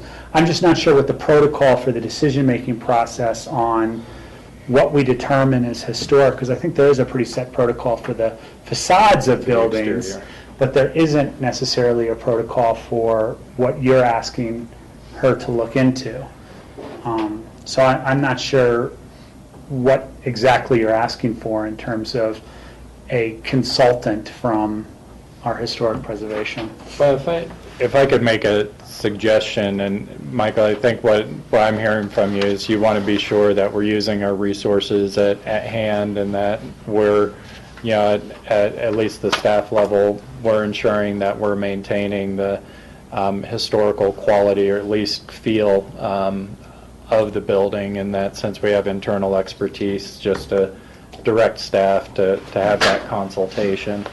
I think as I would see that playing out, Rob, if there were a significant disagreement between staffs in that regard, it would first come to me to look at and try and make a determination of the board's intent, and then if there were significant changes recommended to either how we were able to use or allocate that space or budgeting for that space, that would then ultimately need to elevate to you all for a decision. Again, I don't see that we'll have those kinds of issues. I'd be very surprised. I think if we viewed it in a consultation role, it would probably come through me first, and then if it became a resource or a resource issue of any kind, whether how we could allocate the space in the future or use it, or if it required significant funding in order to accomplish the goals that are laid out, that would have to roll up. Am I understanding kind of the goal? I actually don't see a problem here. Jack's asserted that they're doing it in a respectful manner, a historical manner, and I'm just suggesting that since we have a resource of an historical officer in the planning department who has the capabilities and knowledge about that she simply consult with Jack, and I just don't see that there's a problem. I'm not talking about not doing anything, not making a rule, not doing something. I'm just talking about any changes so they're appropriate. Because if you walk into except for the steam engine in the lobby, it's it's fairly. You get the sense that you're traveling back to sort of 19th century Aspen. I agree. And I just don't want that to change in any significant way. Yeah, I think it's a good suggestion. I would support that. I was just curious, Jack, but when you first mentioned that you used a historical committee review, I didn't realize we had a historical committee. The city, We fall under the jurisdiction of the city. Oh, and we use the cities. I see, yeah. okay. So, And just so, one thing to add is that when we did the fire sprinkler project in the courthouse, we worked with Susanna, so it's not a new thing for us. It's not an issue to do that. We can run what we're doing by her, and sometimes she has great suggestions, and so it's something we've done in the past as well. good. Rachel? Yeah, I'm agreed with moving this forward, and again, appreciate that step as well.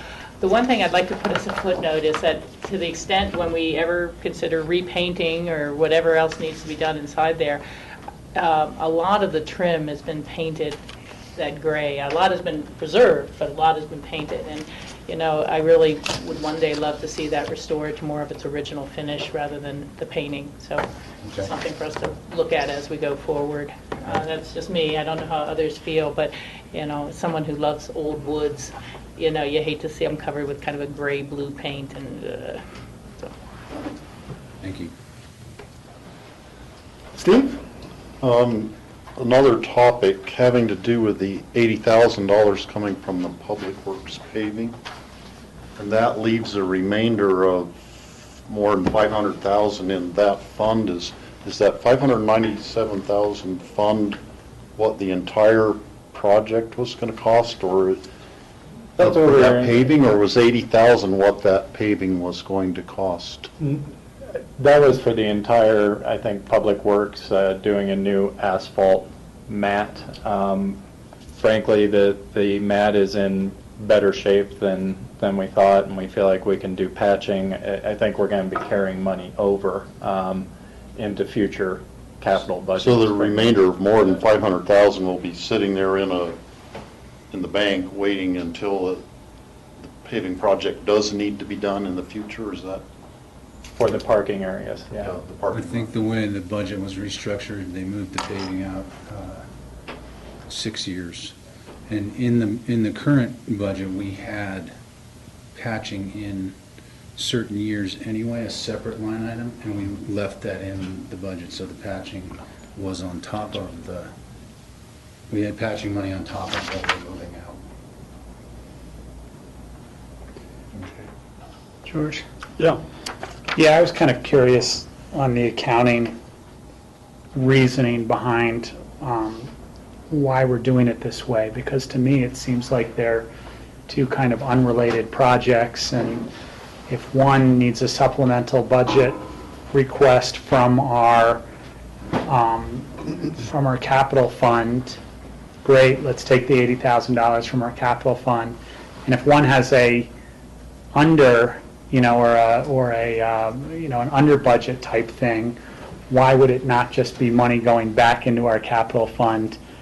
Why is it an allocation from another project, which we don't really know what it's going to cost us in the end? Well, we know that we're going to be moving that project forward, and so we know that in this year we're not going to be spending those dollars, so we don't need additional appropriations within the budget. So we already have enough appropriations to do this. But when we came to you to adopt the budget, we had committed those appropriations to a list of projects. And so what we just want to demonstrate is that we don't really need new or additional appropriations or new or additional fund balance. It's that we're working within the appropriations, but we need it to shift between projects. So it's to make you aware that I know it's Yeah. apples and apples, oranges and oranges, but from an accounting standpoint, it seems to me like we're adding an additional project, and that should be money taken out of the fund. And if a project comes in under budget, it should be money going back into the fund. but we Not could pulling- do it not- either way. Not pulling it from Yeah. one project to another. We're going to end up in the same place, but Yeah. we don't need to increase our annual budget in order to do this, our overall budget. Yeah, otherwise you'd have to be coming to us to approve a supplemental budget. Right, this is just moving between Yeah, projects. Yeah, I'm fine with that. Rachel? Yeah, and I think part of the cleanup would be if we went your way, Rob, it would mean additional carryover monies each year that for projects that weren't done, and you'd end up with a lot of carry forwards for projects that may be now 5 or 6 years out instead of reallocating as it is. Sure, but we talk about overages all the time. I think we should also talk about things that come in under budget. And it doesn't always have to be a carryover. It can be a reallocation back into the fund. You don't have to Right, carry over but funds. it would be a carryover until you cancel it. Yeah. And then put it back in the fund, but it's, I think the bigger issue, at least for me, and maybe I'm speaking wrong, but it's not that Public Works dollars that were for paving or road type of things are sacrosanct and they always return to the same pot, as much as there's a larger capital fund that includes paving and roads and buildings. And, the reason we've chosen to do it this way, and we can, the capital fund is new, and this process is new, how we budget the projects and such, so we can talk about this in the future, but we want to be sure that as we're changing the scope within those appropriations, that we're letting you know what we're doing. And so this year, there's a little bit different scope in terms of the paving project that we had anticipated because the infrastructure is in better shape. But we had the opportunity to, and when I say opportunity, I think we had the need to try and reallocate our courthouse space more effectively, which was not in our plan. So bringing it back to you allows us to talk about that scope change, make sure you understand that, but we don't really need additional budget to do it. Yeah. Yeah. Rachel? Well, again, I agree with the overall direction, I agree with the program, so I'm fine with that. I also think that it's ultimately wise on the paving at the Public Works, when we had the update on potential space allocations and needs related to the decision not to pursue Zepansis any further. It was identified that there could be space, I think, for up to 8,000 square feet at Public Works for different activities, and I sure hate to do a paving job now and find out in 5 years that there's going to be a building in that spot and it needs a concrete floor. So it makes sense to kind of let a little time pass on this. Steve, you had a hand up? Yeah, I was just researching CDOT's ramp program this morning, responsible acceleration of maintenance, and this has a lot of similarities to that in the sense it's taking money that's sitting there and using it for something that needs to be done right now. Maybe the rest of the 597,000 could also be used to, accelerate something else that needs doing also is a possibility. And then when we get to having to do the repaving the parking lot in the future, then you figure out where you're going to get the money from at that point. Okay, we're not going to go into accounting 101 here on this. This was an MOI. Everyone comfortable with this? Great, thanks. Thanks, Jack.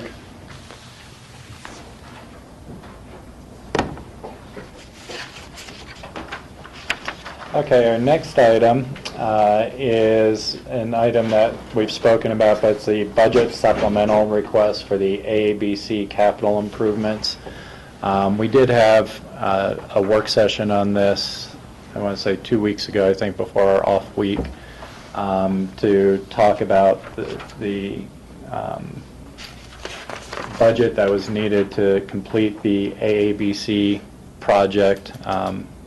You'll recall that when we budgeted this project initially, we had budgeted for the pavement and drainage portions within the AABC. We expanded that scope to include the funding for the pedestrian infrastructure and then also the water quality, the settling pond that the board had requested.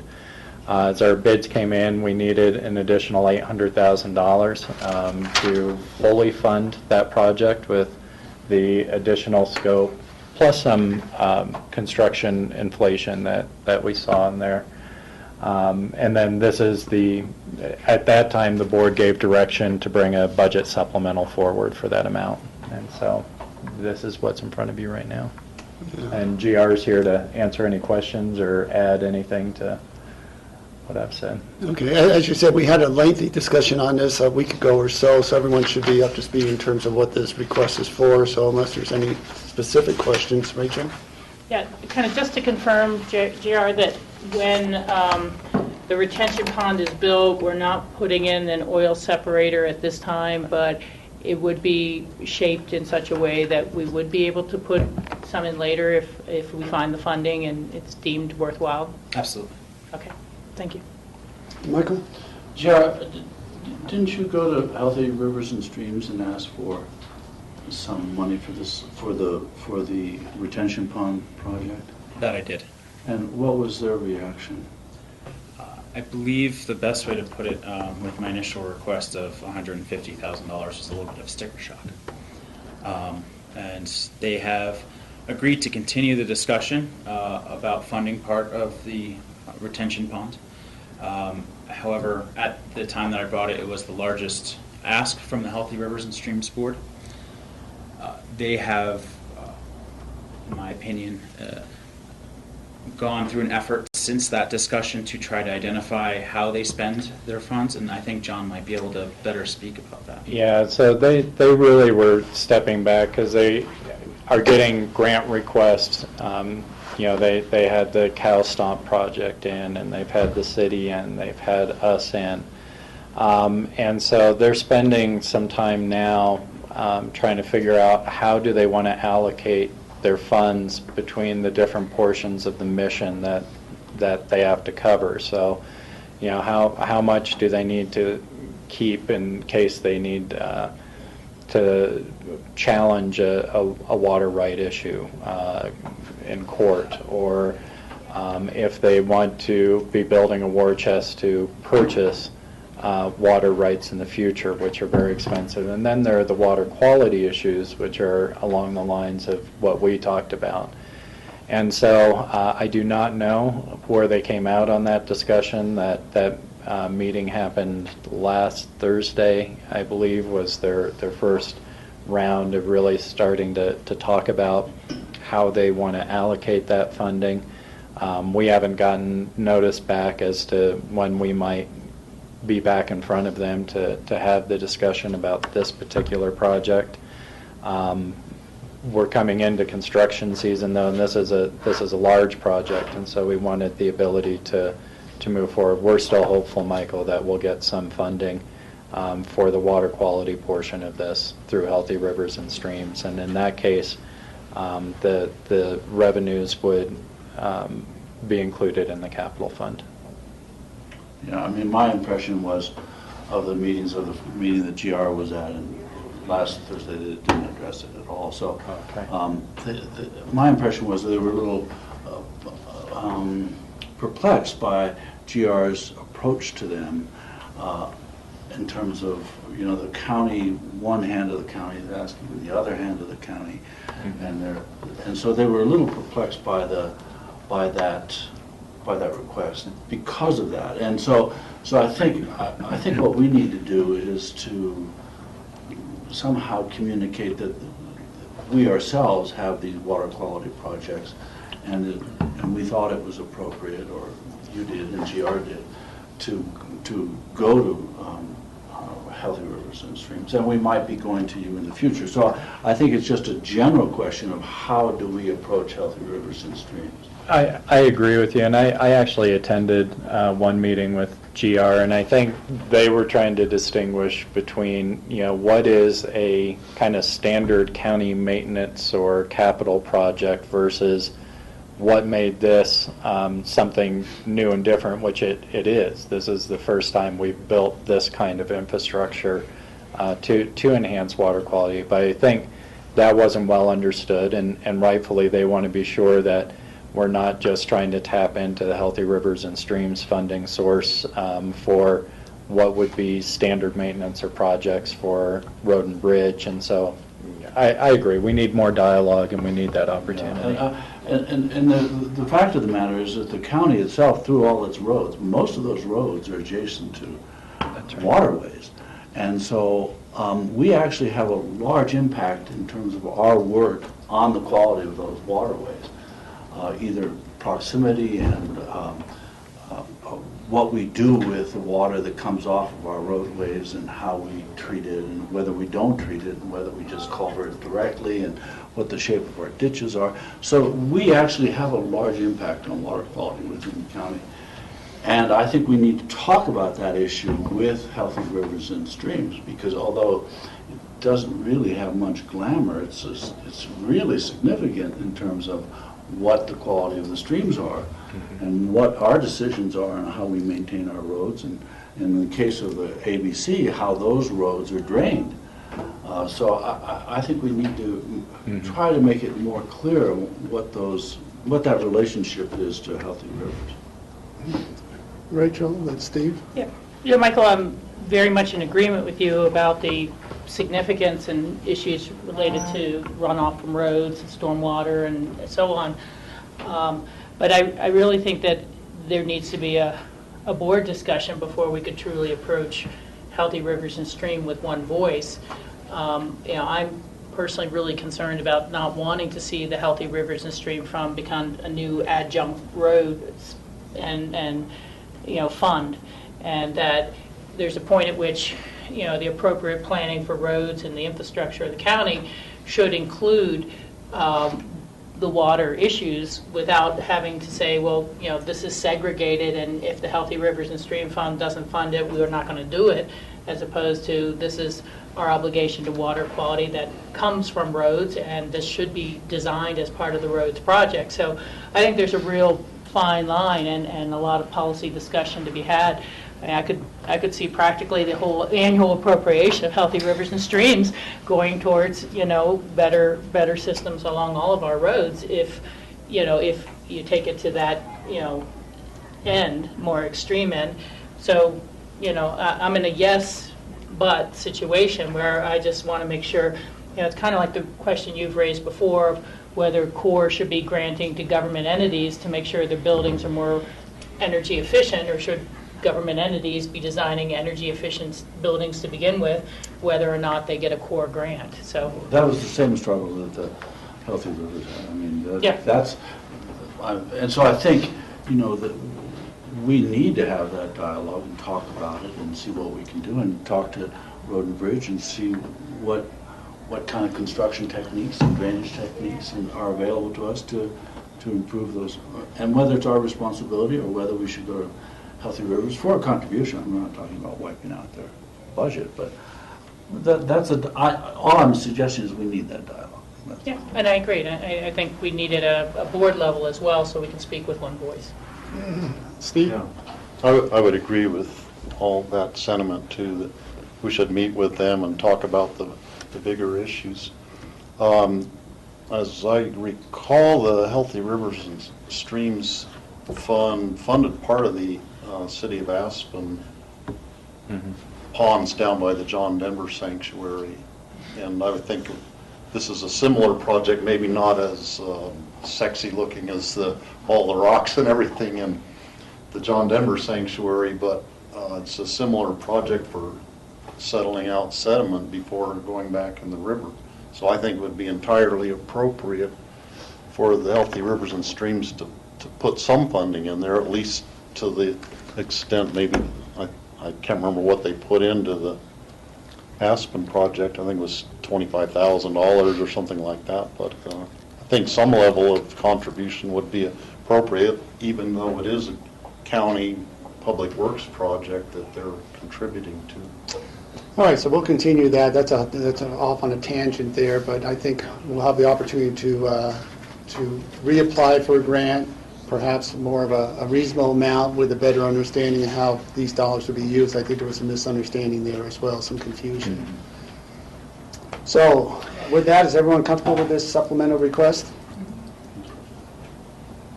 Okay, thanks, GR. The next item, we'll have GR stick around for. We have the Castle Creek Road asphalt cracking, and GR, I'll turn that right over to you. Thanks, John. During the winter, staff had noticed a little bit of an accelerated cracking issue with the new paving on Castle Creek Road. We hired an independent engineering firm to do some testing for us, and actually all the tests came back pretty good. And the reason that I say that is throughout last summer when we had the testing done during the paving project, we reviewed all of the records of that, and all of those came back positive. And as well, we did some post-construction testing, and all of that came back very positive as well. So we decided to kind of brainstorm and discuss some of the factors that we think went into accelerating this. And the first thing I want to say is, with any project like this, where you're paving on a road that's well over 100 years old, the last asphalt was placed, probably over a decade ago, you're going to see that first little bit of cracking fairly soon. Usually the best management practice for something like that is you start crack sealing in 2 years. We're going to do it at 1 year, and in fact we got our contractor to pony up to do that for us, which I thought was a nice extension it's been a pleasure doing business with you, and we want to keep our working relationship positive. Additionally, we had an extremely cold start to winter. We had temperatures that were actually fairly well below 20 below Fahrenheit. And that is one of our standard specifications for our asphalt. In the memo, you'll see where we talk about PG 58 minus 28, and what that is the temperature range that the asphalt binder that they put in the asphalt works. And all the tests of that came out positive, but because of this, what we'll do is in certain applications, we'll likely change some of our specifications to make sure that when we do have extreme cold snaps, that it doesn't hamper the performance of the asphalt. Additionally, in some of the brainstorming that we had with some of the engineers that we talked to about this, we discussed also the fact that we had very heavy loading on the road as far as how we paved in some of our practices there. That being said, looking back on the project, I still think that if we continue with the best management practices that we use in public works for asphalt maintenance, including crack sealing and occasional patching, that we're still going to see the full benefit out of this project. This is still a significant positive investment in the county road network, which added a significant structure to the road. And once we start seeing warmer weather, I also think that we will see a number of those cracks heal for the summertime, and it'll still be a really nice ride for the road bicyclists and the citizens and the recreationalists going up and down the Castle Valley. Any questions for GR? Steve? Several questions. Was there any evidence that any of the cracking was due to the road base subsiding in any fashion? We had two areas where we had frost heave cracking, which you expect in a valley like Castle Creek without doing a full reconstruction in those areas, which would have been extremely costly. Frost heaving is just what happens when you have those extreme temperature swings. Mm-hmm. And is there any way, well, you talked about the reflective cracking on the old pavement, Mm-hmm. and that somehow comes Yes. through. So does the cracking always occur in the same locations? Is there any way you can do a GPS reading to track exactly where it occurs? And then is there any way to prevent it from happening in the future? These are all excellent questions. The reflective cracking that we see it's called that because it reflects from the old map up. And we took 6 cores of the reflective cracks, and I think 4 or 5 of them we actually had our crack sealing material from when we done previous preventative maintenance projects. The hard part about that is you can't crack seal too late. So if we went up there last year before we started paving and crack sealing, we would have ended up with a series of bumps all the way up because that material comes to the surface and it creates a lump in the new asphalt mat. And so one of the techniques that we look at sometimes to do that is to try to mill off where we have these cracks throughout the road. But the thing to remember is that asphalt is going to crack over time, as a matter of course.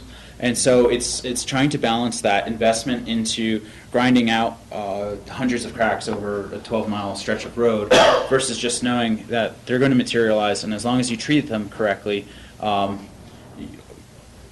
you should not take away from the drive quality, and it be like preventative maintenance, like doing an oil change on a car. So it's just one of those things that we budget for, we do as a matter of course.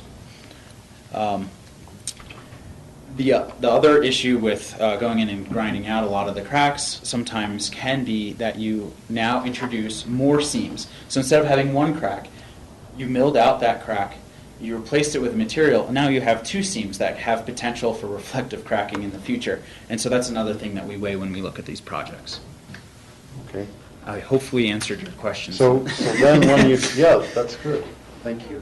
When you do the crack sealing on one specific place, is it going to crack again at that location, or would the pavement then crack 3 feet away or something from the same kind of temperature changes or whatever?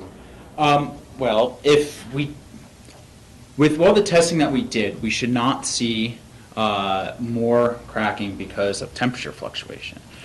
We can see a few more reflective cracks in the future. The crack sealing that we do does seal the crack, but the crack is still there.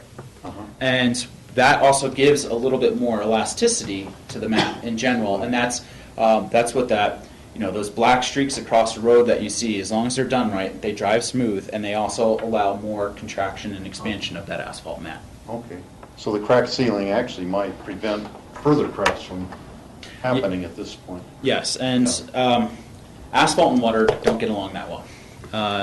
And what the crack sealing really is doing its most work at is preventing water from getting in between those cracks and popping that open, because any crack that we have in asphalt mat that isn't addressed properly over time, that's where you're going to develop potholes and structural deficiencies in that asphalt mat.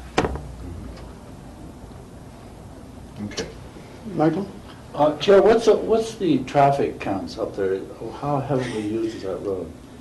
Well, it's interesting because I was just looking at the traffic counts for a grant application before I came in, and they range anywhere from, I think on the low end during the winter, up on the top part of the road at a couple hundred vehicles a day, like 350, to well over 1,000 vehicles a day on our heavier weeks for recreation and that during the summer. And is that count consistent with the classification of the road? Is that? Yes. It is. So the traffic doesn't exceed what the capacity of the road is, essentially. Well, the interesting part about that is the capacity of our roads. As I said, a lot of our road bed up there was a railroad corridor at one point in time. And where that is versus where the road is now, I'm not 100% sure. But the biggest impact that we see is when we have very large construction projects up in the Castle Creek Valley, where we have some of these larger houses being built, and they're hauling in and hauling out just exorbitant amounts of material. Every truck that goes over the road is equivalent to 20 or 30 cars as far as the damage that it does to a road. So something like the Music Associates has had an impact on the road more than our passenger vehicular traffic. Yeah, a project like that's running a lot of trucks will have more impact, yes. Because I remember, sure you remember when the mine was running, they were running ore trucks up and down the road all day long. Yeah, no, and I think, from my point of view, most of the county is roads that are ancient and essentially aren't engineered to today's standards, at least the sub-base isn't.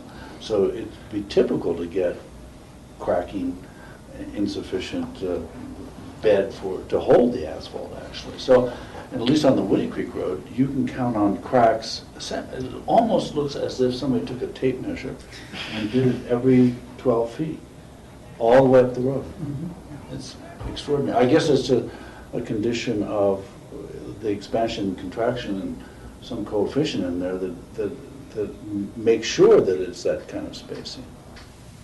So I travel on the Castle Creek Road frequently. There are cracks there, but they're not horrible. Rachel?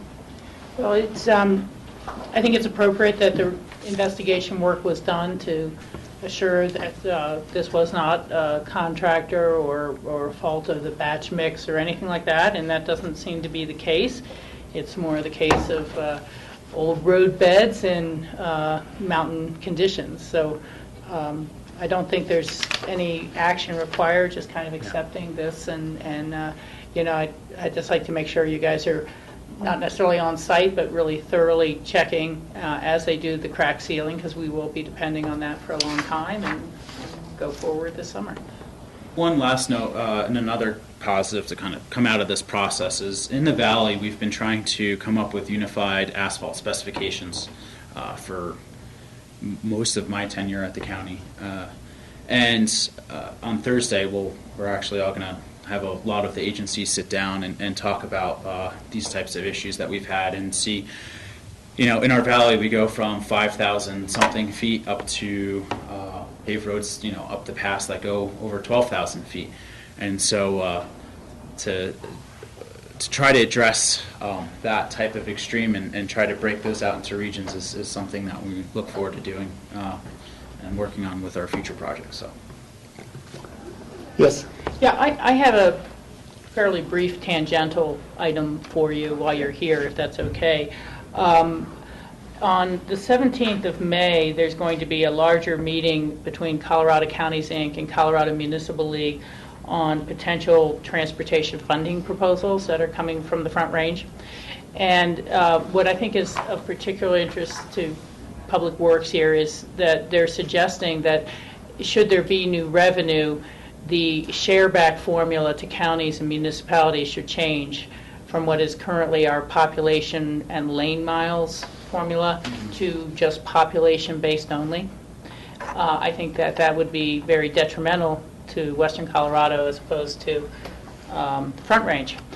And so I'm wondering if it might be possible that you could do a calculation for us on what if the formula was just, today's formula was population-based only without lane miles, and how would that change allocations to our county? And perhaps I can use that as an example at that meeting on the 17th to say, I don't know what is going to be the final funding source for this new proposal, but if the allocation formula is changed, here's an example of what it would mean coming from the existing revenue source to counties on the West Slope, or to our county on the West Slope.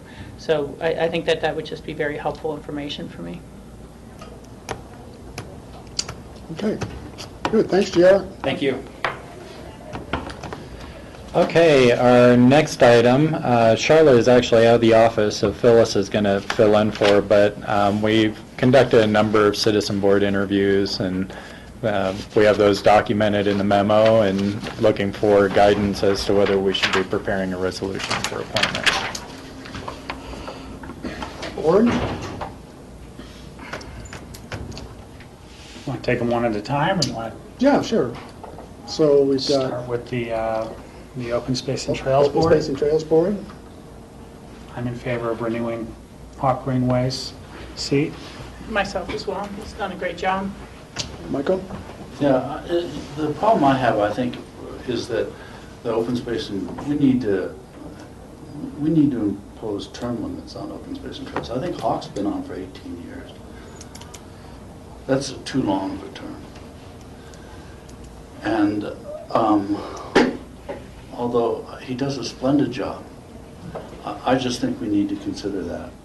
And other issues have come up with open space and trails in terms of modifying the bylaws they operate under. So I would ask you guys to consider that. And I would ask that we extend the period for applications for open space and trails to get other potential interest in it.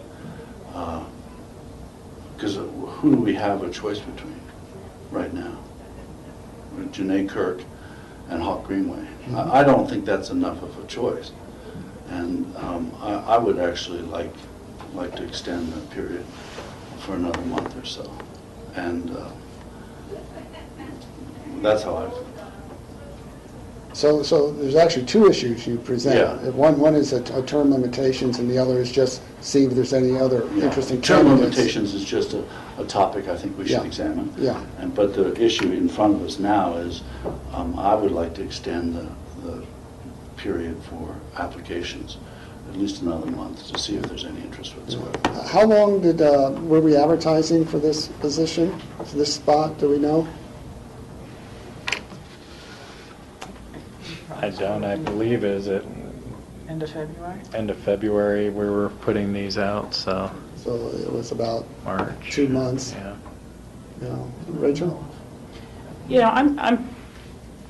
I'm willing to take a look at a separate time about a larger policy discussion about term limits, but we don't have a policy like that now, and I really would not hold in abeyance an appointment based on wait, kind of de facto putting that policy in place to say, well, we are going to do term limits, and so we're not going to appoint Hawk, and we would like to see if there's more people who would apply, so we could not appoint Hawk.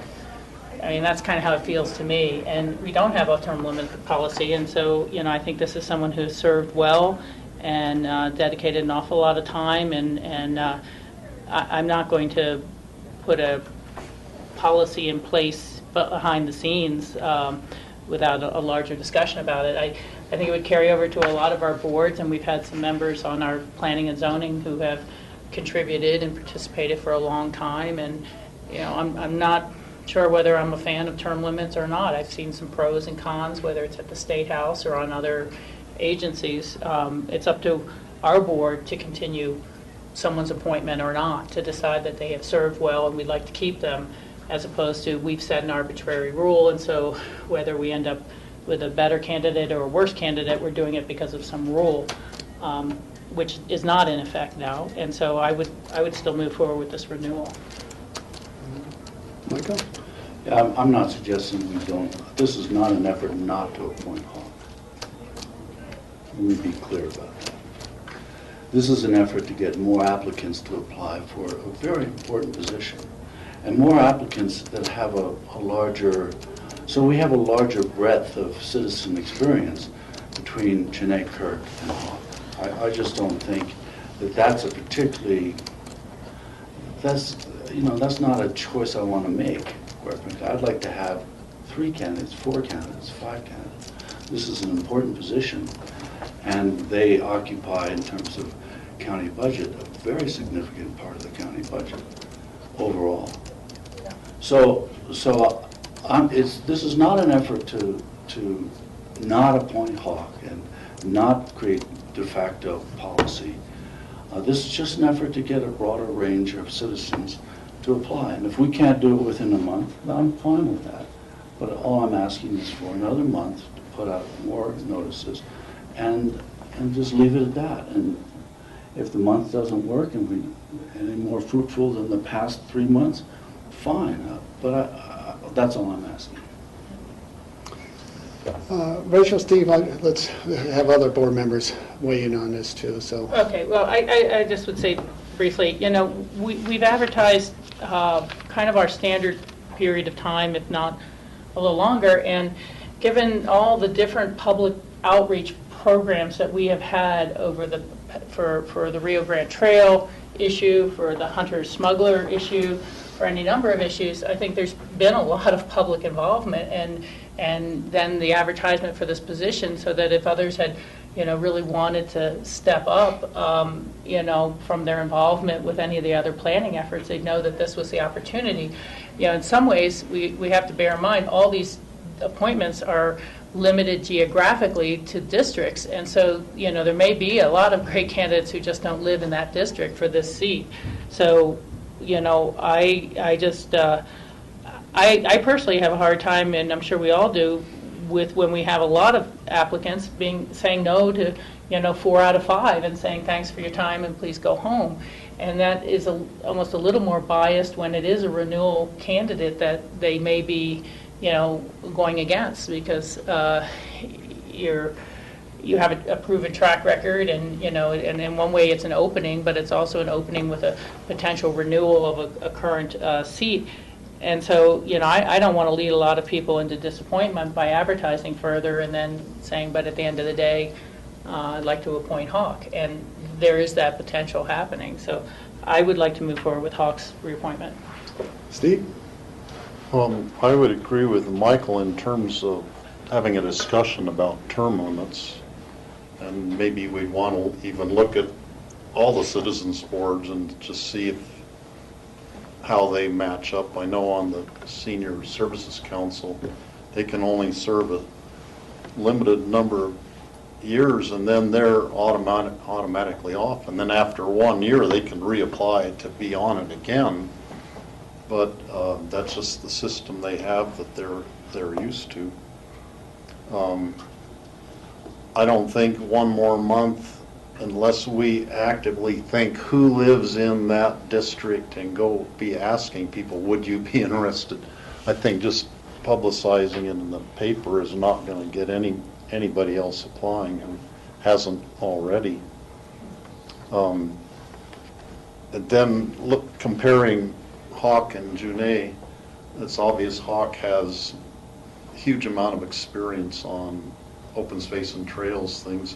Juné definitely has an interest in it, but doesn't have the practical experience in it. And I think there would be no choice between the two candidates, that Hawk would be the better candidate to fill the position with the two we have right now. So unless we're going to go out and actively solicit, think of what people who are there who might be suitable, I think it wouldn't be fruitful to just put ads in the paper. If anything, that might create hard feelings with Hawk and Juné, like, well, what, aren't we good enough for this? Okay, I think we should have I think the one point is we should have a discussion work session on length of terms. I think that's a valuable discussion to have. But I'm comfortable in terms of reappointing Hawk at this time. So I think we have the majority of the board to move forward on that.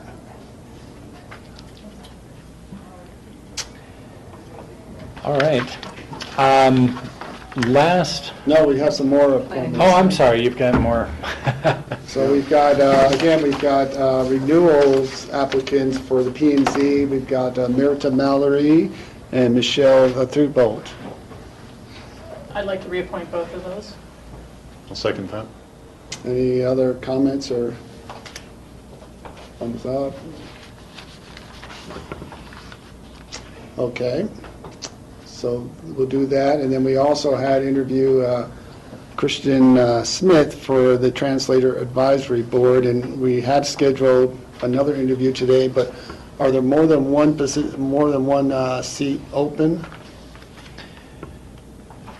There are 2 seats open, I believe. Well, We recently found a discrepancy against our home rule charter. You all had directed to change our 5-member and 2 alternate membership for the Translator Advisory Board to 7 members. Our home rule charter says that citizen boards will have 5 members and up to 5 alternates. So at some point, we're going to be working through citizen boards and what it says in the home rule charter, and have a work session with you on how would you like to structure citizen board memberships, which kind of brings up the term limit discussion, would fit very well in that discussion. So I think we're going to bring those back to you in the future. So at this point, there are not 2 regular positions vacant. They would be 2 alternates until we can make a change in the home rule charter that allows 7. So what you're saying is, Christian then would fill an alternate, as well as after we interview Keith, we decide Keith would be good for a candidate. He would also fill an alternate, so none of the regular positions. Correct. Okay. We're also working with the Translator Advisory Board with the new bylaws. We do have an employee of a radio station as one of the current members. So if the bylaws are changed, which we're working on, that state that an employee of radio stations or TV stations cannot be members of the Translator Advisory Board, then there would be a regular opening. Okay. So we want to keep moving ahead. Even with the alternates, because then there would be the choice of moving them to a regular position. So we have several vacancies open for alternate positions. So if we want, we could appoint Christian Smith to one of those seats now, since we interviewed, if everyone's comfortable with that. I note that, looking at the geographical location, if she lives in Aspen Village, and then the person we're interviewing today lives on Capitol Creek side of Old Snowmass, and that provides a really good geographic location in big parts of the county, all the way from Meredith to Redstone, Aspen, Snowmass Village, and Basalt are all represented. So it would actually be, be really good for the geographical distribution to have Christine on there. Yeah, I would support Christine. I thought she brought a lot of strengths to the potential board. Okay. So that brings us up to date on our current appointees, and we'll reschedule the interview with Keith. Yes, and we'll get a workshop. I think we need to have a broad discussion about board and commission membership, as translator advisory board issues come up, the term limits questions, so we'll get a workshop scheduled around all those issues. Okay. Is that it for MOIs? Got one more MOI. Oh, okay. Wildfire preparedness expenditure request, and I'll be taking this one. So the 2013 budget, you may recall that we carried over $125,000 that we had appropriated actually in 2012 for wildfire preparedness. And when we proposed that in 2012, we were looking primarily at having an appropriation ready to go should we need to call in an initial tanker drop in the event of a wildfire event in Pickens County. And we had also talked about using a small amount of it, around $10,000, to support additional public outreach kind of efforts and that sort of thing. We did that in 2000. We were actually able to do the public outreach efforts without tapping those funds, and we obviously didn't have to call in any drops. So we carried that funding over from 2012 to 2013. With the idea that we'd still maintain enough to do an initial drop should we have a wildfire event, but that we may come back to the board with a request to use a portion of the funding for more wildfire preparedness efforts and potentially mitigation efforts. We've since been working with our partner entities, so that includes the fire districts and the city of Aspen, and we've identified a gap that we want to propose using some of this funding for. And in essence, we have three broad goals for wildfire preparedness this year. The first is that we have a robust education program for our community to understand what citizens should be thinking about in terms of wildfire preparedness, everything from what they should be thinking about in terms of preparing their property and in terms of being prepared themselves should a wildfire event happen and they have to investigate. The other... Evacuated. Did I say investigate? I meant evacuate. Thank you, Michael. Evacuate. The other is to work with our community partners and property owners to ensure that we're encouraging fire-wise practices and actual mitigation planning. And then the third, of course, is to be prepared for effective wildfire suppression and recovery in the event of an incident. And what's happened is the education program, we've put together a robust initial education program. That's the Ready, Set, Go program that you had a presentation on earlier, or last month actually. And that's going to be kicking off with meetings in Pickens County. We've already had our first meeting on May 2nd. We have upcoming meetings May 9th and June 6th, which are oriented towards educating our community. We've also been working with our incident management team to really prepare for wildfire suppression and recovery. Where we identified the gap is what we're doing to support the mitigation planning by property owners. And so last year, all fire districts, with the exception of Aspen Fire Protection District, had ramped up a program or ramped up programs whereby individual property owners within the districts could call and they could have fire representatives from the fire district come out and help them do a mitigation plan for their individual property. The city of Aspen stepped in and funded a similar program for the Aspen area. And that was really the extent of our mitigation planning. And the problem that we identified is that really those mitigation efforts are only meaningful, particularly on the urban wildland interface if you're doing a number of properties at one time. And so while we had the resources to do individual properties, we didn't have any resource to really do coordination over broad geographic areas or by neighborhood. We also, because we didn't have that coordination, we're not able to take advantage of some of the tools that are available to us. For example, there's a $2,500 tax credit available to property owners who mitigate their properties, but their plan needs to be consistent with a locally adopted plan and with the State Forest Service. And we didn't have anyone really coordinating those efforts to do the sign-offs and such for that type of benefit to be available to our community. And so in 2013, what we're seeing happening is all of the fire districts, including Aspen this year, is going to be proposing property assessments for individual property owners within their districts. All the fire districts are doing that. The city of Aspen is upping their planning resources to include looking at and hardening their infrastructure. So, for example, making sure their pump stations have redundant power sources and that they are fire hardened and those sorts of things.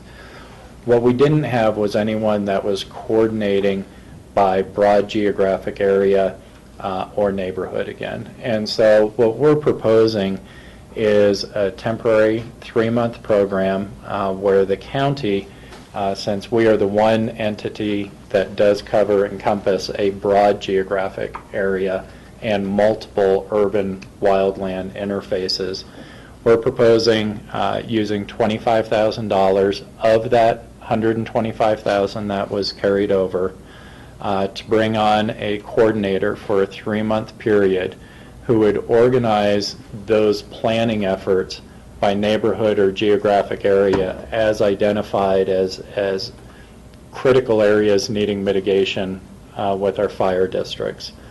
That would include providing countywide information through mailings. It would include coordinating through HOAs, property managers, neighborhood associations, what have you.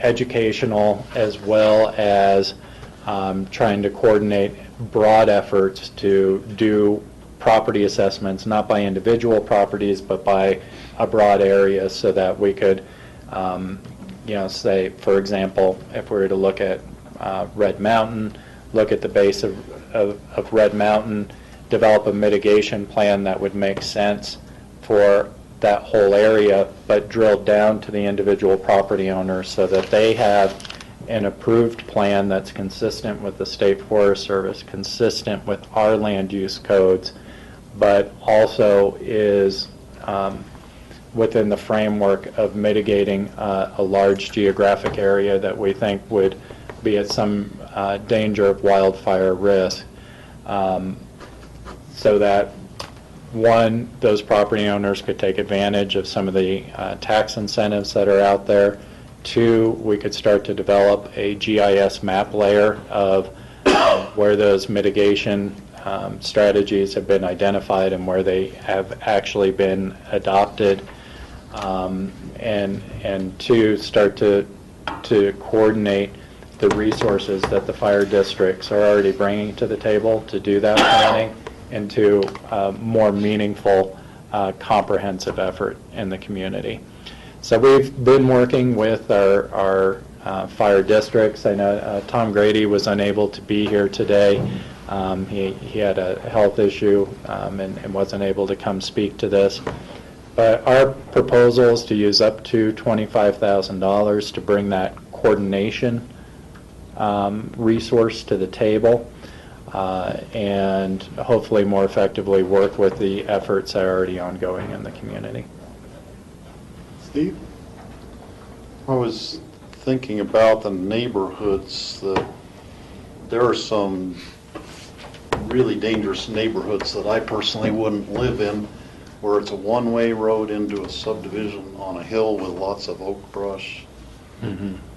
If a fire starts there, the people have no place to evacuate to. If they don't already have, if they can't just jump in their car and race out of there, they might be goners.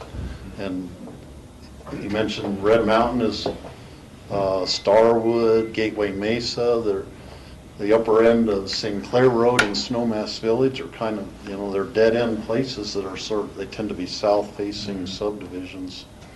And I think it's terrific to do a neighborhood-wide mitigation kind of a thing, because it might save the houses in the whole neighborhood and might save lives down the road doing that. So I totally agree with following that approach. Rachel and Michael? Yeah, I agree with moving this forward. I would ask kind of two things.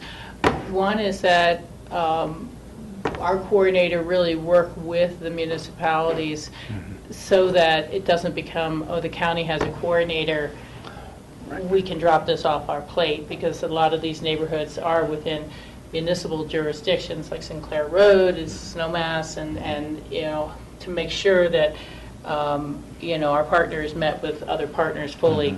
And then the second is kind of to ask, I'm not sure, this sounds like with 90 days, 3 months, whether we're starting as soon as possible and then they'll end sometime in mid-August, or whether we start June 1st and the end of August, whether it's sufficient timing, and particularly in terms of being able to submit those plans to pull down some of the state grants, or to be able to get that taxpayer credit. And so I'm kind of wondering how timely will they be able to, will anybody be able to apply for this year or maybe next year, or filing on their 2013 taxes if they sufficient time? We would anticipate being able to apply those credits for the 2013 tax year. I got to make sure I'm in the right Yeah. year there. If this works well in terms of motivating neighborhoods to act as a neighborhood, and there's no guarantee of that. Rachel, I think what we would probably want to have a discussion about with our partners is there some way to bring on this kind of seasonal resource year to year, because in 3 months we are not going to address or coordinate all of the areas that need. We're going to be able to identify the highest priority areas, Steve, kind of by the criteria that you laid out, which neighborhoods do we understand may have the greatest risk associated with them, and the fire districts can help us identify those. And we'll hit a few of those. And so if this works with a few of those neighborhoods, we would probably want to make this ongoing, and I think probably, if we were to reset it starting 3 or 4 weeks earlier, it's always difficult with the weather, because you want to time it with when folks can actually get in and do work quickly. We're probably starting it up a little bit late this year, but still within a good time frame. I think we could get a program ramped up in the next 2 to 3 weeks and get it going. So yes, I think we can have something ramped up quickly. We have a few resources in mind. The discussions have been ongoing, so we've already done some of that coordination, particularly with the city of Aspen and Aspen Fire District. They've been at the table and have really been great about talking about how all these pieces should fit together, and that they will partner with us. So yeah, we probably, if I think we had to do it over again, ramp it up a little bit quicker. But if it's successful, we'll probably come back and ask for a resource in future years. Steve, Michael? Yeah, I think Steve's right. I think we have some very high-risk areas, and we should look at mitigation for them. But really, the problem, I think, for people who are faced with fire is, how do I exit my home, and where do I go?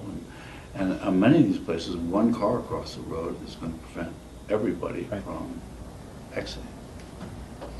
So somehow, and I think that's been addressed in the past in Conundrum Creek and Castle Creek, but I think we need to review that and share that plan of evacuation with those neighborhoods. People are going to have a hard time deciding, well, should I spend, and but they need to know how to evacuate their neighborhoods and what's going to be expected of them. So, And I think that's information we can share. Those evacuation plans change depending on where the fire is coming from and such, but we do have plans, and we do have thoughts about where folks should be evacuating to if the artery out is in fact blocked.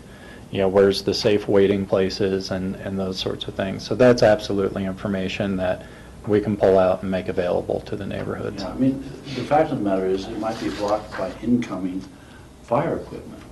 And Yep. so at the same time you're trying to extinguish the fire and leave the scene of the fire, it's not a good situation. And that's one of the things we're trying to emphasize, both for us and our planning and also for our community as we roll out the Ready, Set, Go program, that the importance of getting out early and making that call to evacuate neighborhoods early is important for just the reasons you raised, Michael, is if we're going to be logistically moving firefighting equipment into a neighborhood, we can't be evacuating it at the same time.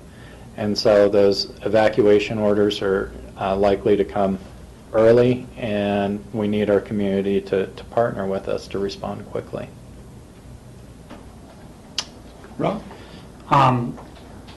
First, let me just comment on what Michael said, because it seems like we're really talking about two programs here, the Ready, Set, Go program, which is the evacuation, preparedness, those sorts of things, and this program, which is really preparing your, having an assessment of what you can do around your community to prepare the spread of wildfire, which are really two slightly different things. And I think it's a great idea, but I do think it's also the start of potentially a 3, 5, 10-year program, because we're not going to tackle this all in 1 year, and we're going to have limited amount of participation in year one with a budget of $25,000. So I think the most important thing for this is feedback, and what you mentioned is if this works as the right motivator. Right. What's the motivator? Because I could see an HOA saying, well, why do I want to have an assessment come in here and say that we're going to have to spend 50 grand? And are we going to spend the 50 grand after the assessment if we only get 2 grand worth of tax credits for it? And what's the right motivator to make sure that these things happen? Besides the fact that we do have land use code that requires homeowners to do various aspects of this, and now we're saying, well, we want an inspector to come in to help you do this, but we're also going to tell you that you're in violation of various land use codes within Pickens County, and that's going to be a deterrent from people signing up for this. I mean, it shouldn't be, but the feedback thing is the most important thing in my mind in terms of this year one $25,000 temporary FTE towards creating a plan for us. And I mentioned it to you yesterday, John, that this kind of is like the fire preparedness similarity to Energy Smart, where we're hiring people to come in and say, here's what you need to do, but it's on your own to do it, and there's some incentives to do it. And I don't think we've gotten some feedback from Energy Smart, but I don't think we've gotten the feedback that we could have with that, and the program's coming to an end at this point. So I think the most important thing is to make sure we have the dollars allocated to get a program in place that's going to be 3, 5, or 10 years of doing this, because I don't think we're going to get accomplished what needs to get accomplished in 1 year. And then that's a whole nother budgeting aspect to understand that this is not a 1-year program to do this properly. That if we really want to do this properly, we're going to have to look at this in the budget for 3, 5, and 10 years. Rachel? I agree with that entirely. I agree with Michael's comments and Steve's as well. It's something that I'd like to stand it up as soon as possible, and if it seems that there's another month or 45 days worth of cleanup work that would be valuable preparing for spring of 2014, I'd want to see you come back and let us know that we should continue it, especially if we've been fortunate not have to spend any of the other money on actual response. I think that the signal that the homeowners and the HOAs is going to start to get pretty soon is the cost of home insurance. It's certainly rising and is going to continue to rise, and we're seeing certain That's a motivator. certain carriers even pull out altogether in the rural-urban interface. I was listening to NPR the other morning, and they were talking about the new California fire, but that they've already recorded 800 wildfires across the country that have been put out this far in May, and last year it was 500. So we're really pacing well ahead of schedule, and even though we have certainly seen a little precipitation, which is well appreciated, we remain in serious drought, and there's just tremendous discussion about the ongoing effects of climate change, and the frequency of wildfires is just something we can all anticipate going up. And so I fully endorse the program, and certainly we'll need to do more, but I don't know if there's any way that we can bring any insurance information into these meetings with homeowners, whether we could talk with some local agents or we could talk with field officers or something like that. What is the state of insurance rates today, and if you've demonstrated your HOA has done something, are you going to get a break there, or are they anticipating rates to go up? But I think Rob's right in terms of we need to bring as many motivators into this as possible. And to add to that, partners, and the partners in not necessarily this year, but the 3, 5, and 10-year outlook. Who's going to partner with us, and whether it's the insurance companies, whether it's grant money from various other places, those sorts of things. That should be part of this year's assessment, is the 3, 5, and 10-year plan, and who our partners are in that plan. So I'm getting a sense that we should go ahead with this. Okay, thank you. Thank you. That's it for MOIs. Okay, Lance has been sitting here patiently. This was my, Well, that was it? Okay, great. This is going to tie in with community development. a very strong role in reviewing these mitigation plans and approving. Okay, We great. need to help.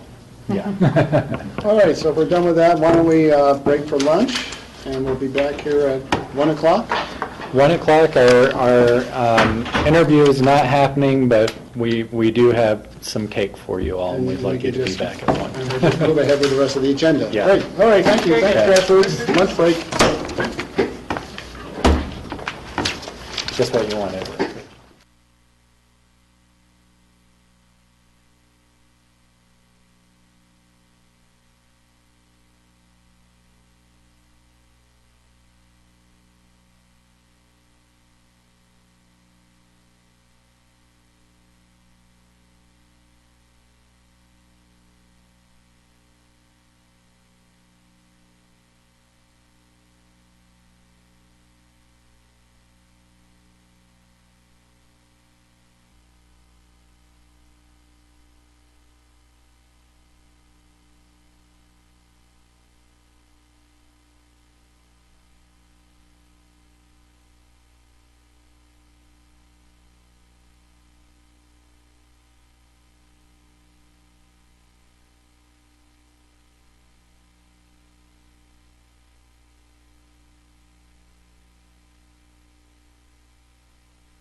Okay, we're back, and we just actually celebrated with a little birthday cake for Michael Owsley's birthday and Steve Child's birthday coming up. So happy birthday, boys. Thank you. Thank you.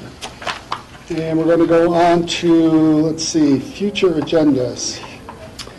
Thanks, George. Couple items for you guys, actually starting with tomorrow's meeting. A couple of you have raised questions about the item on consent agenda regarding the affordable housing guidelines, specifically the housing impact fees. And we've done a workshop on that a while back, but it struck me from the number of questions I was getting that it might be appropriate to pull that from the agenda tomorrow and do a workshop on it and put it on a future regular meeting agenda after we've had another chance to workshop it and make sure everyone understands it and is comfortable with it. We right now have time, the next meeting that we have time is on the 21st. I know, Rachel, I think you'll be out at NACO at that time. I'm but- familiar with the concept. If it's just the workshop, I think it's okay to go forward. Okay, okay. So unless anyone has any objections to that approach or questions about that approach, what I'd suggest is that I pull that item first thing tomorrow morning, and we'll reschedule it for a work session to make sure we have time to kind of go through it. It is complicated. Okay. Okay. The other item also tomorrow is we have a second reading on the mail ballot election. With the passage of House Bill 1303, which is on the governor's desk, there's some provisions in that we're concerned may not meld well with that resolution, and so it's the clerk's suggestion and the attorney's suggestion that we pull that on second reading. Now, it is a posted public hearing, so we obviously need to go through that process, but just to make sure that the final bill, if it's signed by the governor, that we make any adjustments, if necessary, to that resolution. And I don't have a whole lot more information than that, but I'd probably recommend pulling that tomorrow morning. Pull it or continue it? Because Well, it's second reading already. It's second reading, so we could table it, basically, if we're going to bring it back. But I think probably, if it does come back, it's going to be amended, and so we would probably have to go back through a first and second reading anyway. Okay. The other thing is we had talked about, we canceled our last meeting, a joint meeting with the City of Aspen until June 25th. We talked to city staff about potential topics for June 25th meeting. The only one that we had from a staff level was continuing the discussions about the Health and Human Services funding. The feeling was that was going to be too soon for the newly seated members, and they wanted to put that off until August to give their members a chance to come up to speed. We didn't have any other topics at a staff level from either the city or county, and so we're either going to propose canceling that June meeting and just waiting until August, unless there were other topics that maybe the board wanted to bring forward. I mean, for me, if we were to do it in June or even in August, it would be more, for me, it'd be more just of a general philosophical discussion, given that we're going to have at least 2 new council members, actually probably and a new mayor, just to talk relationships, county, city, very broad discussion. I would think there'd be some value in that. On June 25th. Well, either one, it doesn't have to be in June, but just in general as a topic, I think, given the seating of the new council.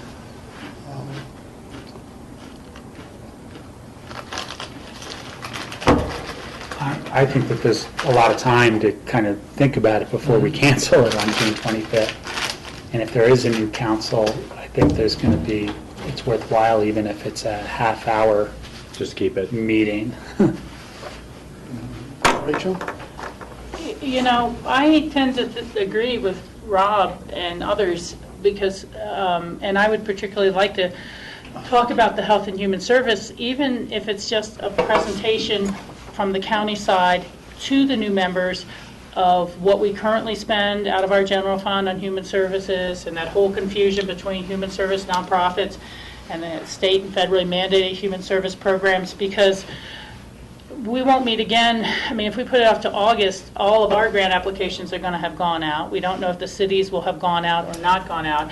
As we discussed before our break, we don't even know if the city's going to accept human service grants or you know, and that brought up a clarifying question for me. Are our grants going out to tell everyone you apply jointly, whether it's human service or Roaring Fork Outdoor Volunteers?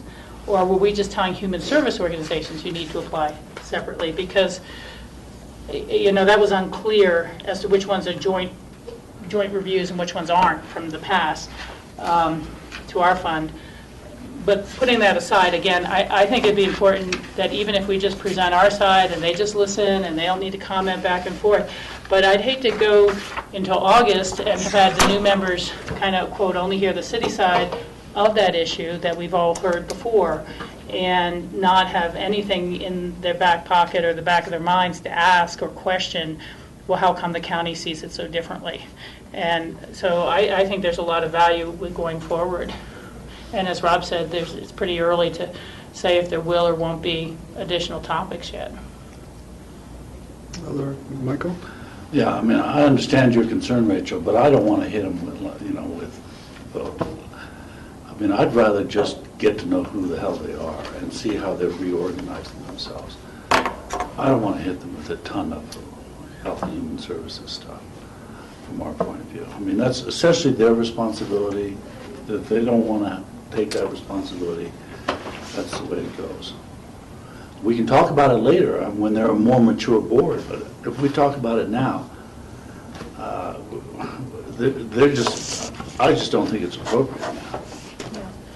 Well, you know, I can see it playing out either way, Michael, and, you know, there's a lot of validity to that side, as you suggest. I guess I'm just concerned that there's a lot of mythology out there that's building and taking on a lot of, you know, perception is reality type of cement, and I don't want to let those perceptions go on too long without at least having some fair airing of another way of looking at this issue. And, you know, personally, for myself, it's going to be really difficult to say, how do we allocate our healthy community fund? If it's a matter of a new $60,000 hole in the community health service budget, and, you know, $15,000 in hospice care budget, and, you know, who knows what on senior center budget and these other programs like Response, I don't know if we'll be able to make the same or similar type of allocations that we've made to other nonprofit human service organizations. And so I'm very concerned about how that will play out and whether we're getting into a scenario that's going to potentially pit nonprofit against nonprofits. And so waiting till the council matures makes sense in some levels, but that same council is going to be thrown immediately into land use actions and decisions that they have to make on any number of other major programs right off the bat. You know, it's kind of like saying, well, we shouldn't have the next DOTC meeting because they won't have had time to come up to speed. Well, I guess rather than come up with any specific topics, following Rob's point, should we keep it on the calendar for right now? We can have further discussion. And It sounds like there's general agreement that we want to meet for some purpose. We need to figure out the agenda. Yeah. and then we could talk further. Steve? Maybe we could talk about other joint issues too that are kind of like helping them come up to speed on what the issues are that are of joint interest to us, and not just the health and human services, maybe, you know, wildfire things or other issues. a good idea. How we interface, how many joint issues we have. You know, that could be part of their bringing them up to speed faster. I mean, we have the alliances with the Valley Alliance and broadband, and so there's a bunch of stuff that I think it would be fruitful. Okay. We will keep it on. Okay. That's really all I had on future agendas, except that we are still working on the alternate location for our retreat continuation next week. I think right now we're having some difficulty finding good meeting rooms, and so we've got the sheriff's meeting room, but we're trying to find one with better windows for you guys. So. Okay, anybody else have anything on future agendas? Okay. So with that, we will go on to our board membership reports. And we'll start with Rob at Northwest COG and Rural Resort Region. We meet in a week and a half, so I don't have anything to report at this time. I haven't Okay. seen the agenda for our meeting yet either, so. Okay, CORE, we met a week ago or so, we're going to meet next week. And last time we met, we talked a lot about the Energy Smart program, and which is that grant expires the end of August. And some staff have already left CORE, and some staff have been replaced on a contractual basis. And we're trying to determine how to keep the Energy Smart program going, because it actually has been extremely successful. And we had John Ely attend and give us some feedback and input in terms of potential of using some rent funds, which may be a possibility, as well as some other ideas. And so I think we'll solidify that at our meeting next week with CORE. And then I suspect Mona will come before us as well as City Council with some recommendations as we move forward. QQ. Well, QQ is winding down in the sense that the legislative session is winding down. I understand that Gail Schwartz's bill on water conservation did pass, but as we've talked about before, a lot of the more controversial provisions were removed, so that should someone create water conservation savings through efficiencies on their property, there is no program in place to be able to permanently donate that water to the stream reach to where the return flows occurred. But it does allow greater flexibility in making a donation or a lease of water to the rivers on a 5 out of 10 year basis that should offer, again, another tool in the toolbox for non-consumptive needs. So it didn't go as far as you wanted, but it was a very important first step. QQ was really active on that one, and then QQ also was active on the water, I think it's kind of generally referred to as the construction bill, and there was language that was very small, but it was important to, that these projects could improve stream health as opposed to just maintain stream health to a reasonable degree.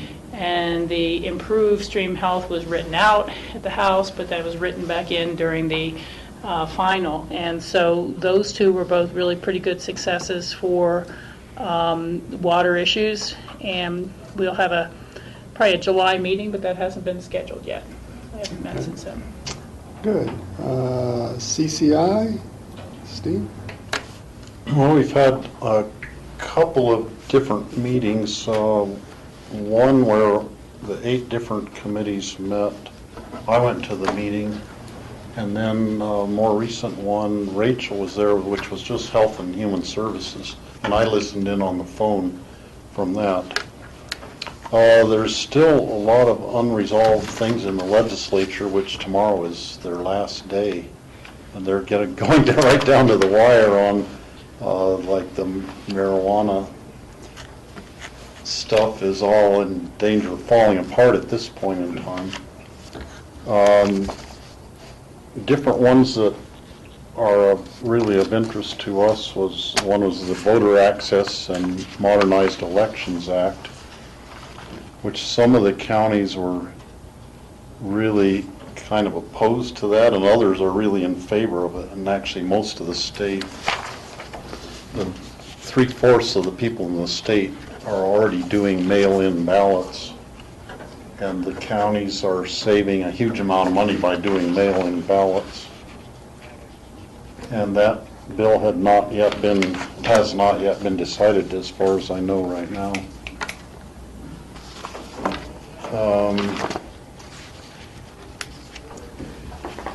There is a bill that has to do with the bill that's in the 113th Congress having to do with taxing the internet companies.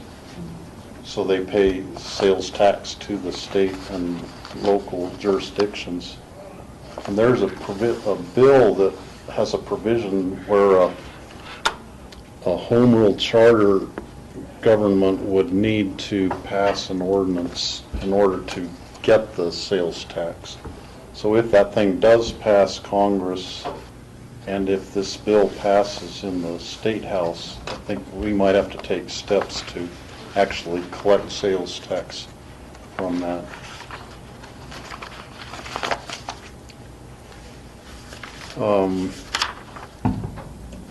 The marijuana tax issue was interesting in that even if they have the 15% excise tax and a 15% sales tax, and then we add on a local tax to it, that takes it right up to about the level of the taxation of liquor. So it's not, it seems like a lot of different taxes, but it's not like overtaxing it compared to the liquor tax.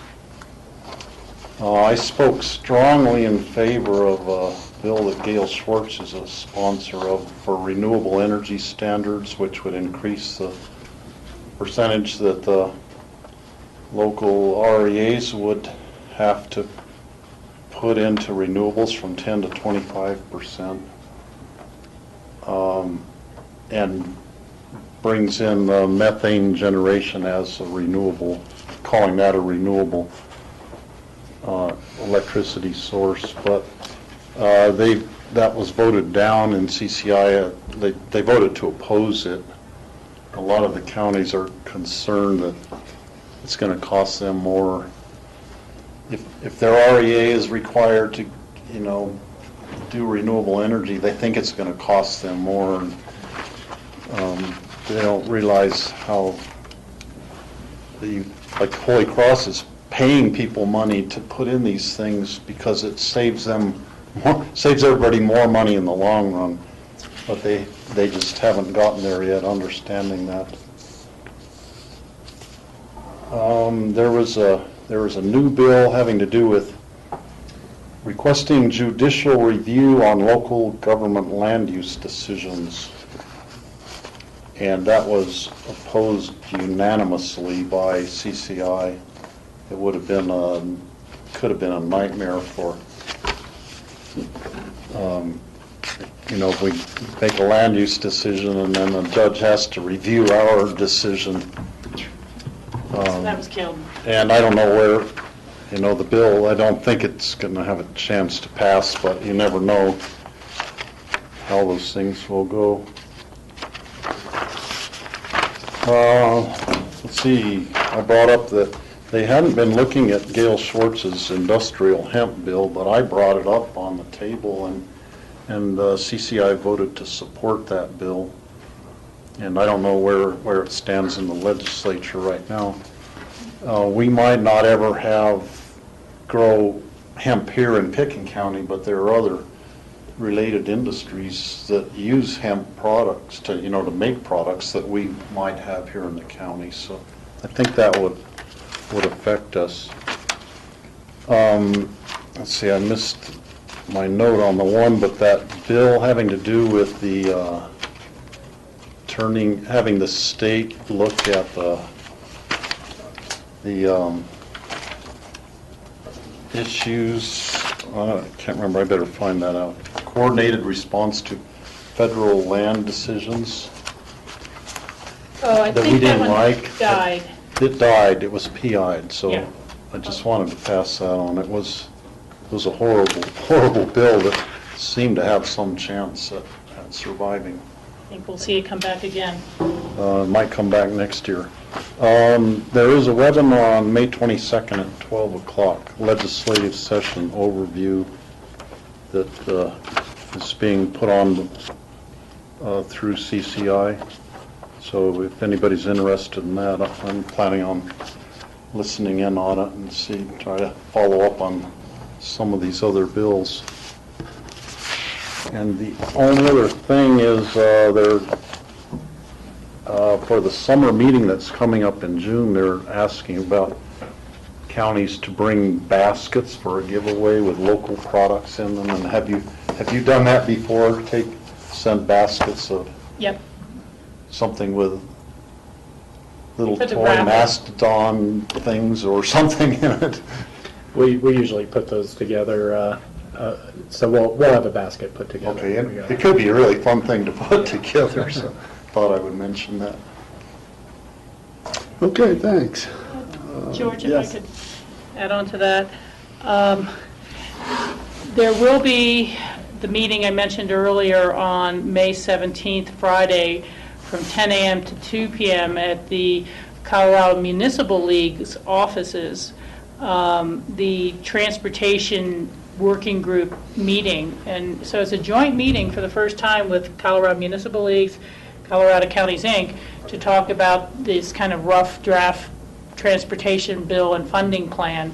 And as I've mentioned before, it's like the train is rapidly leaving the station in terms of shopping this proposal around, and the issues still remain. I was on the Club 20 conference call last week about it. I think John Redmond sat in as well to take points, but it is currently proposed to be a 0.7 cent statewide sales tax, which would compete with all other future municipal sales tax needs or, funding needs for RAFTA. It does not have a share-back formula that we've been traditionally used to for counties in the West Slope, and it also doesn't have any sort of dedicated share-back to other transportation systems other than RTD in Denver. So there's a lot of kind of fatal flaws with it, but it really is gaining steam. And one of the components I noticed on the Club 20 conference call is this proposal would not increase any of the funding for the TPRs. And the transportation planning regions, all get together and talk about their needs and so on and so forth.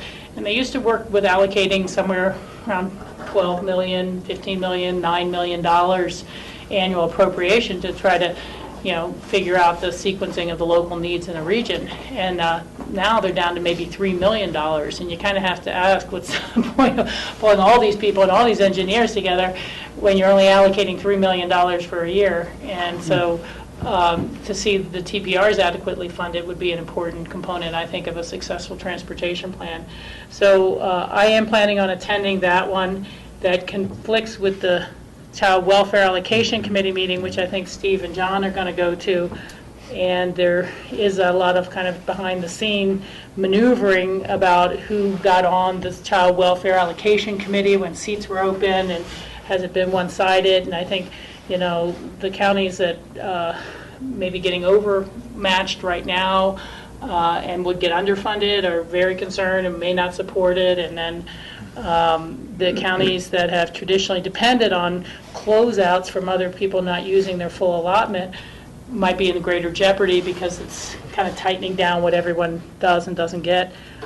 There doesn't seem to be any real movement on how to deal with counties who depend on closeouts now, although we got some urging from Reggie Beecha to make sure you're spending your allocation because it's just getting overspent, and then we have to go back to the Joint Budget Committee and say why we need the same amount again when $7 million wasn't spent last year. So there's that.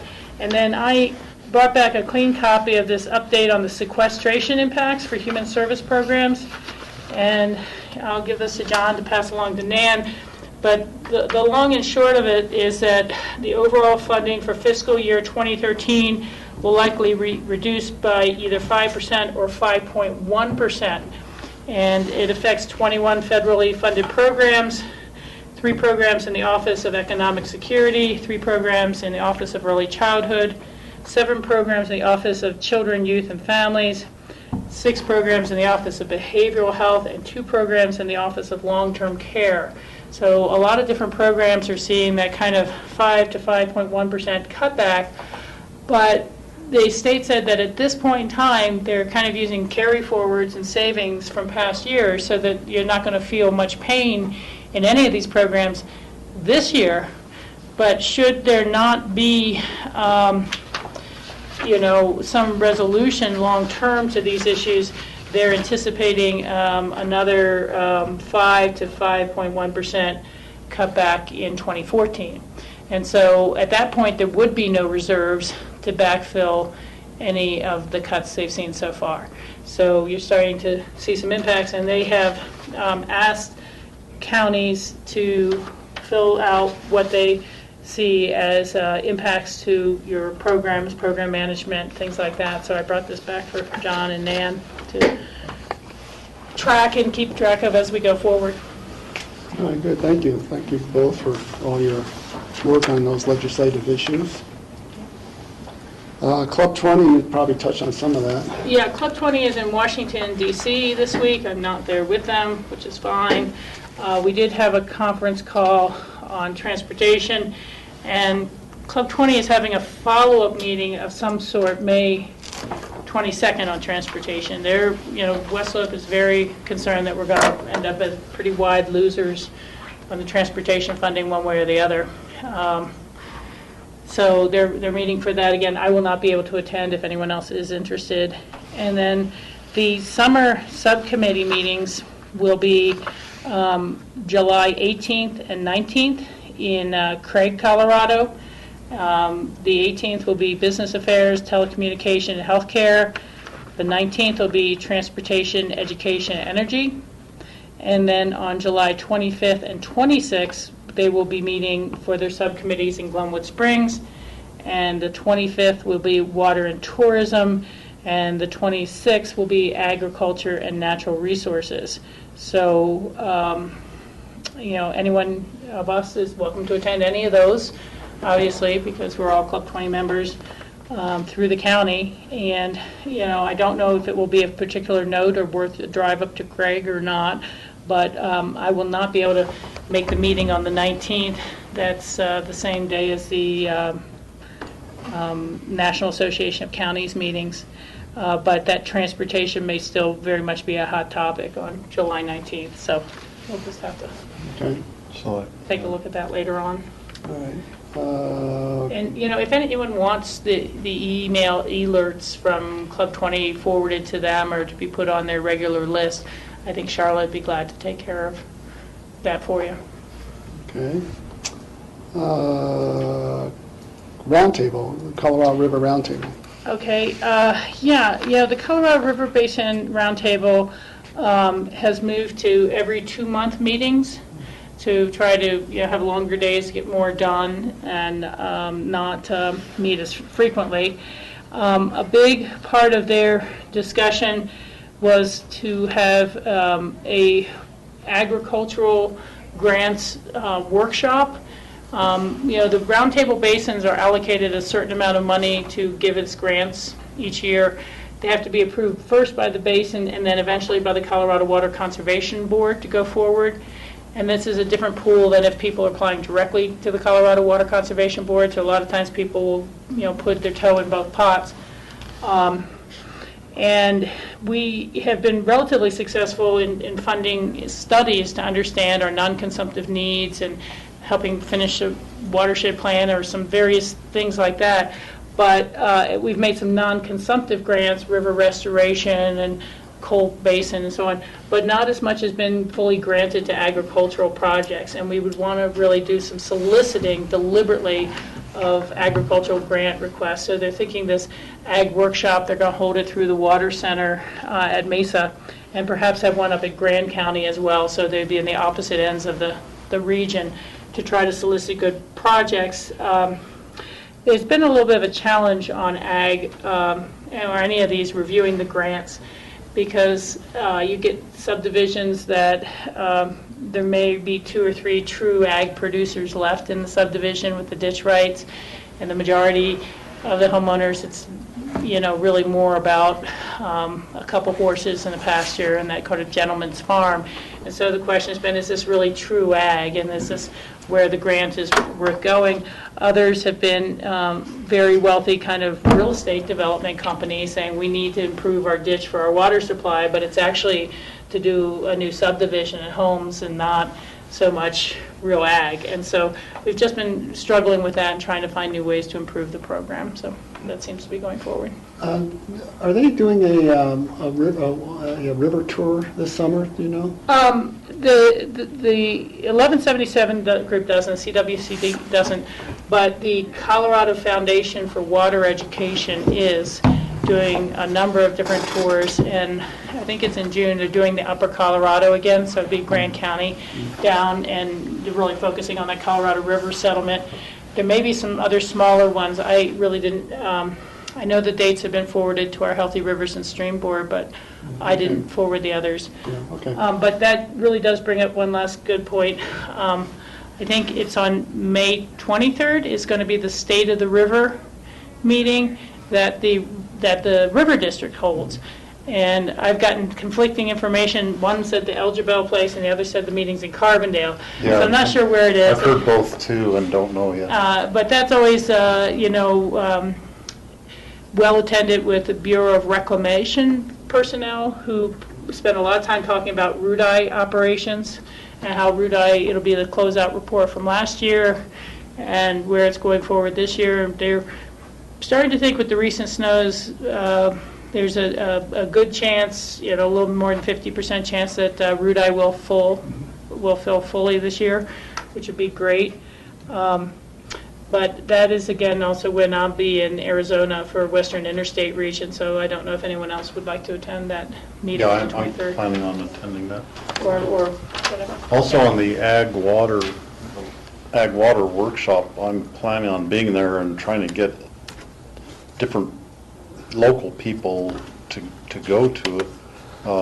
They indicated that at the meeting that it's not beyond the realm of possibility to get $1 million grant here in the Roaring Fork Valley for some kind of a joint project involving different ditches on the river. And so I'm really going to talk to the Snowmass Creek people because they're working on a project to, kind of in cooperation with the Snowmass Water and Sanitation District to try to keep more of the ag water in Snowmass Creek, instead of diverting it all out of there during the summer. So we're going to see if we can, get a project together and get some of that grant money here. That would be exciting. Okay, good. Rudai. We haven't had a meeting since, I think, the last time I reported, when we Okay. didn't have a quorum. So. Okay. Accra. Accra, I missed the last meeting because I was away. Okay, was that the meeting that you gave a presentation at? I lunch? did a meeting or a presentation at their lunch meeting.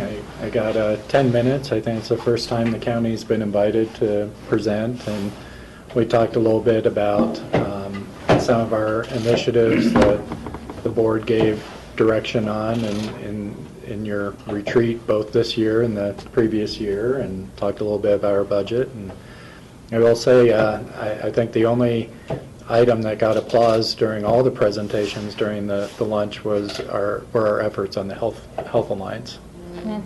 Unless you remember anything else, I know Rob. Well, I was laughing because I thought you were going to say Chris's diagram. Oh yeah, that got some Which got some applause, too. Yeah. It was Their diagram on we had a diagram development. of their community development process for commercial, and It it looks was like a scribble. Jackson Yeah. Pollock painting. Yeah. Was it a joke or was Yeah, it? it was a joke. Yeah. It was well done. Okay.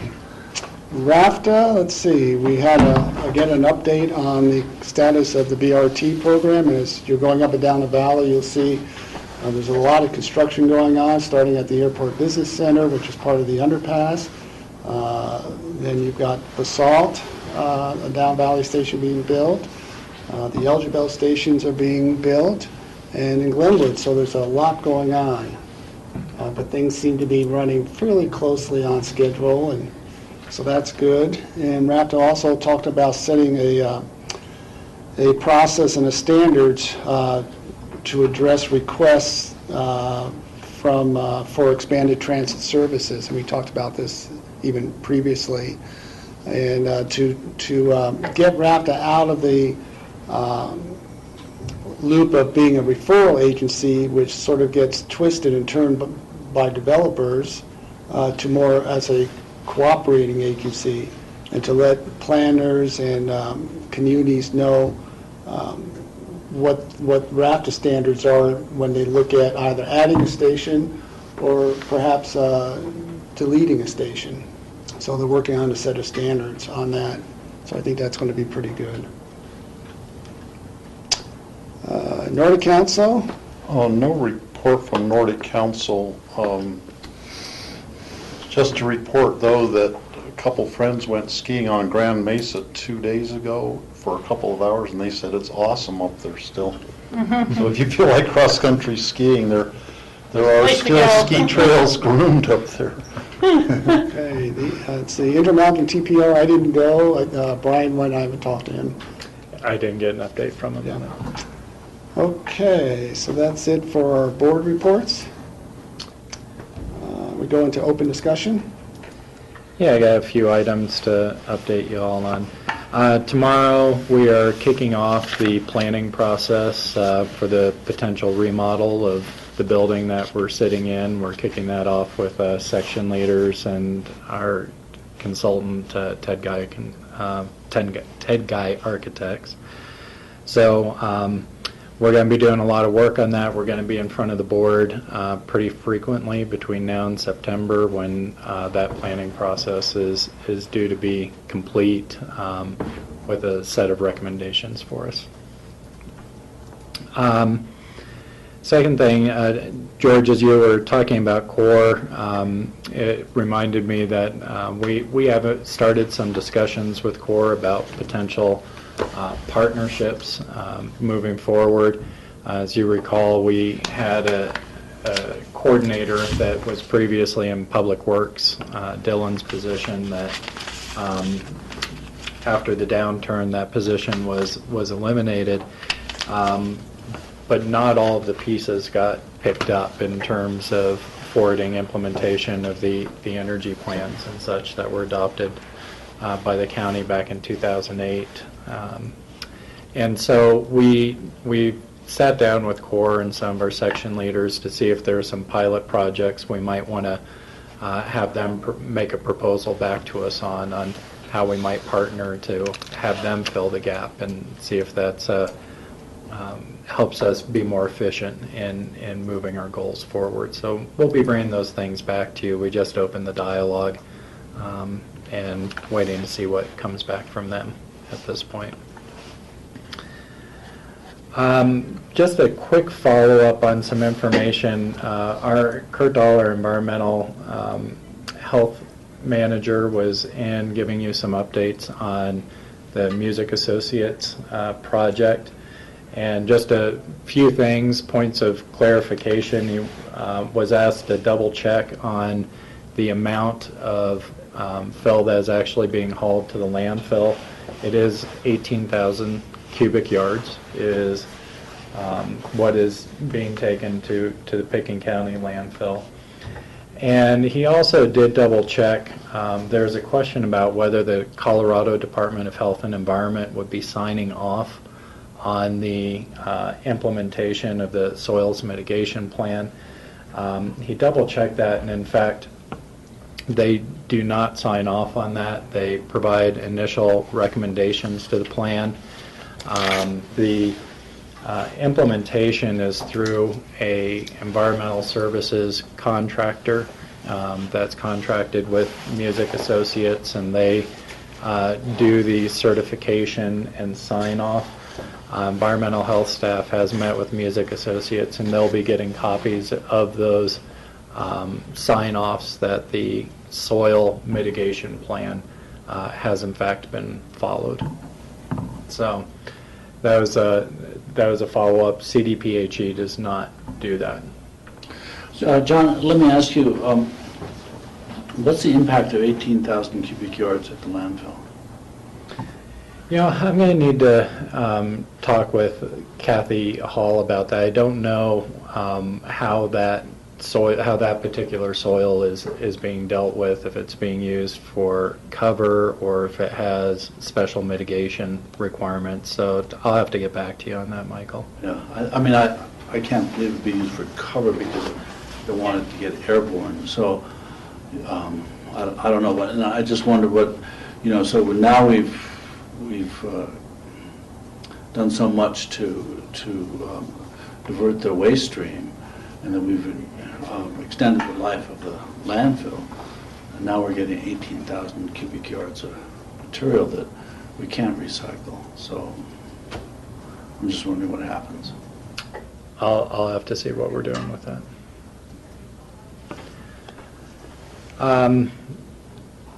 Quick update, Aspen Valley Health, Valley Health Alliance, I keep adding the Aspen to it, is in the process of forming a nonprofit, which should be, all the paperwork should be filed at the end of this month. And I'm going to be chairing initially the nonprofit as we start to build on the programs, both for practice coaching, providing wellness programs that the employers can buy into, as well as looking at that compensation models that we've talked to you about in the past. So that's moving forward. Hopefully we'll have the nonprofit formed, and just wanted to let you know I'll be chairing that when it is.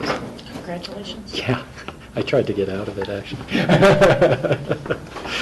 But nonetheless, I think kind of a fun thing. BOCC, as you're aware, had brought in 2 fellows from Thailand through the International City and County Managers Association. We had the opportunity to host them for a day last week, which was a really interesting experience. It was a lot of fun, but I more wanted to bring it up to give BOCC kudos for stepping up and hosting those fellows. I think they had them for 2 weeks actually, and a few of us took responsibilities for hosting them for a day, and I think they learned a lot in the process. County government was a very interesting organization for them to learn about. They don't really have a corollary that they're working with in local government. So kudos to BOCC for that. Yeah, good. That is all I have for open discussion. Okay, board? Michael? I wondered if the board would consider asking the BLM for an extension of the comment period on the Sudi land exchange, a 30-day extension. Yeah, I received a letter from Patty Clapper asking that, and I discussed that with John Peacock and John Ely, and I wrote back to Patty at the time, based on our discussion, that one, we had several public meetings on it. It was a process that has gone on for about 3 years, so it's been a lot of public information. We have actually already sent in our letter of support based on the additional enhancements from the land exchange. So it was my feeling that basically we were done. And if anybody else wants to ask the BLM for an extension, they certainly can and should. But I felt that we're pretty much out of it at this point. Other board comments? I kind of feel the same way. I was thinking that I don't know if it was it Ellen Sassano who had done the big analysis of all of that, or somebody in long-range planning and ComDev? I don't know if Ellen worked on that or somebody there. But I was thinking somebody, we should have somebody analyze the draft, BLM draft thing, and see if we want to comment on it. Well, as I say, we've already commented on it. We sent a letter of support. We addressed those issues. We've already done that. So this was a request just to ask our support to extend it. But as far as I'm concerned, Pickens County is is done. Steve, I think you might be thinking about the resource management plan versus the land exchange, because that's where I think there's a lot of analysis done by the community development department, and this is the I believe what Michael you're asking about is extending the comment period on the initial findings on the Sudi Two Shoes land Yeah. exchange. Yeah, that's what I was talking about. Oh, okay. Yeah, no, Ellen hadn't done No. yeah. Oh, okay. I agree with Rob and George in that we've been dealing with it for a number of years, and that, you know, there are points of disagreement that probably won't be resolved by another 15-day on the comment period. And we've taken, as a majority of the board, a position of support on the exchange at this point. And so I think it would send a mixed message to say, yes, but we'd like a longer comment period when we as Picken County as a whole and as a majority don't have new comments to offer. but it should be noted that BLM is accepting comments for the next 30 days. So anybody wishing to make a comment on this land exchange proposal, please contact the BLM with your comments. Michael? Yeah, I mean, I don't think it's unreasonable to ask for another 30 days, because this really isn't about our comments. I mean, I understand, George, that we have made, or the majority of the board has made their comments. What I'm talking about is just a 30-day extension so the public can make comments that they haven't done. It's a simple request. We do it as a matter of course when we're concerned about Thompson Divide, when we're other government agencies. We do it as a matter of course. And because typically these 30 days are short. And why we won't do it now, it seems to me inconsistent with the policies we've had in the past, which is to simply ask for a 30-day extension. There's no harm to anyone. There's no necessity to go at any kind of speed here. This needs to be well considered, and it needs to be available to the public to make comments. So I have a hard time understanding why there are some cases where we do 30-day extensions when it's in our interest, and when it's termed not to be in our interest, we don't ask for it, even though a commissioner, myself, is asking for the board to make provision to ask for a 30-day extension. Yeah, and I guess my response is, the times that I know that we've asked for an extension for comment period, whether it be the BLM or the Forest Service, is because we have a vested interest in terms of determining what are the issues we want to really raise and have vetted, and also have an opportunity to work with partners on that. In the land exchange, we've already done that with the majority of the board. So I'm not going to support that request for an extension, at least from this board. But again, anyone and everyone is welcome to make those public comments to the BLM. Okay, I have another comment. Okay. There's, as you know, the Windstar property has been sold to someone, and there's a great deal of concern on the part of numerous people on whether or not we have an interest in it, whether or not it should have been sold, and whether or not there was enough scrutiny of that. So I would request the board ask John Ely to look into, and Dale will, to look into that matter and make sure that our interests and the public's interests in terms of the conservation easements there and access of the public are not going to be harmed by this transaction. So I wonder if we can get that request. Steve? Yeah, I talked to Dale some about that, and he is looking into it to, poring over the conservation easement and things to see. But people in Snowmass Creek are really concerned about it because they're thinking they're going to lose the parking access there. The trails might be there, but you can't get to the trails unless you live right at the end of the driveway or something.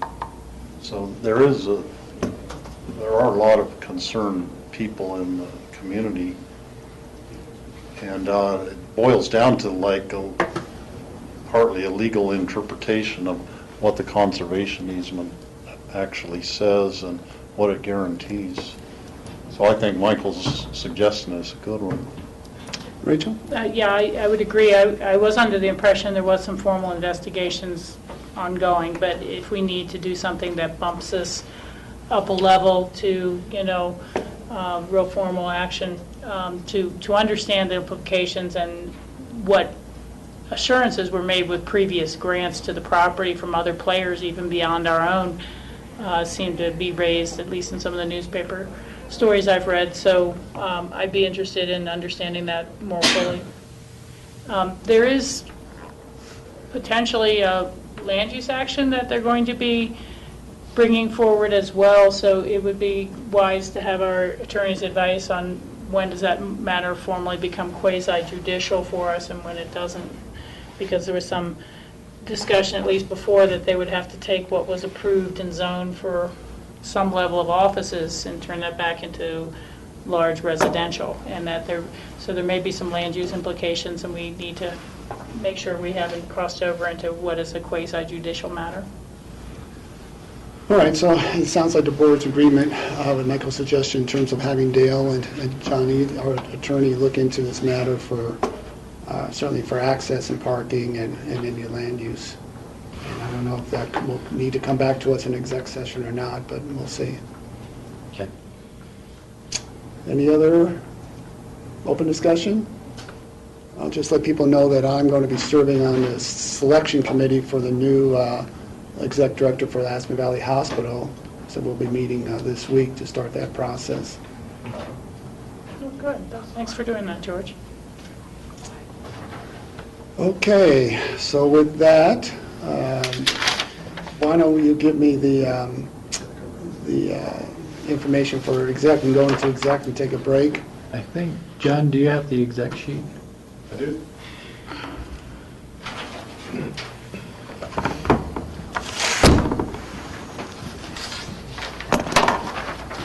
you.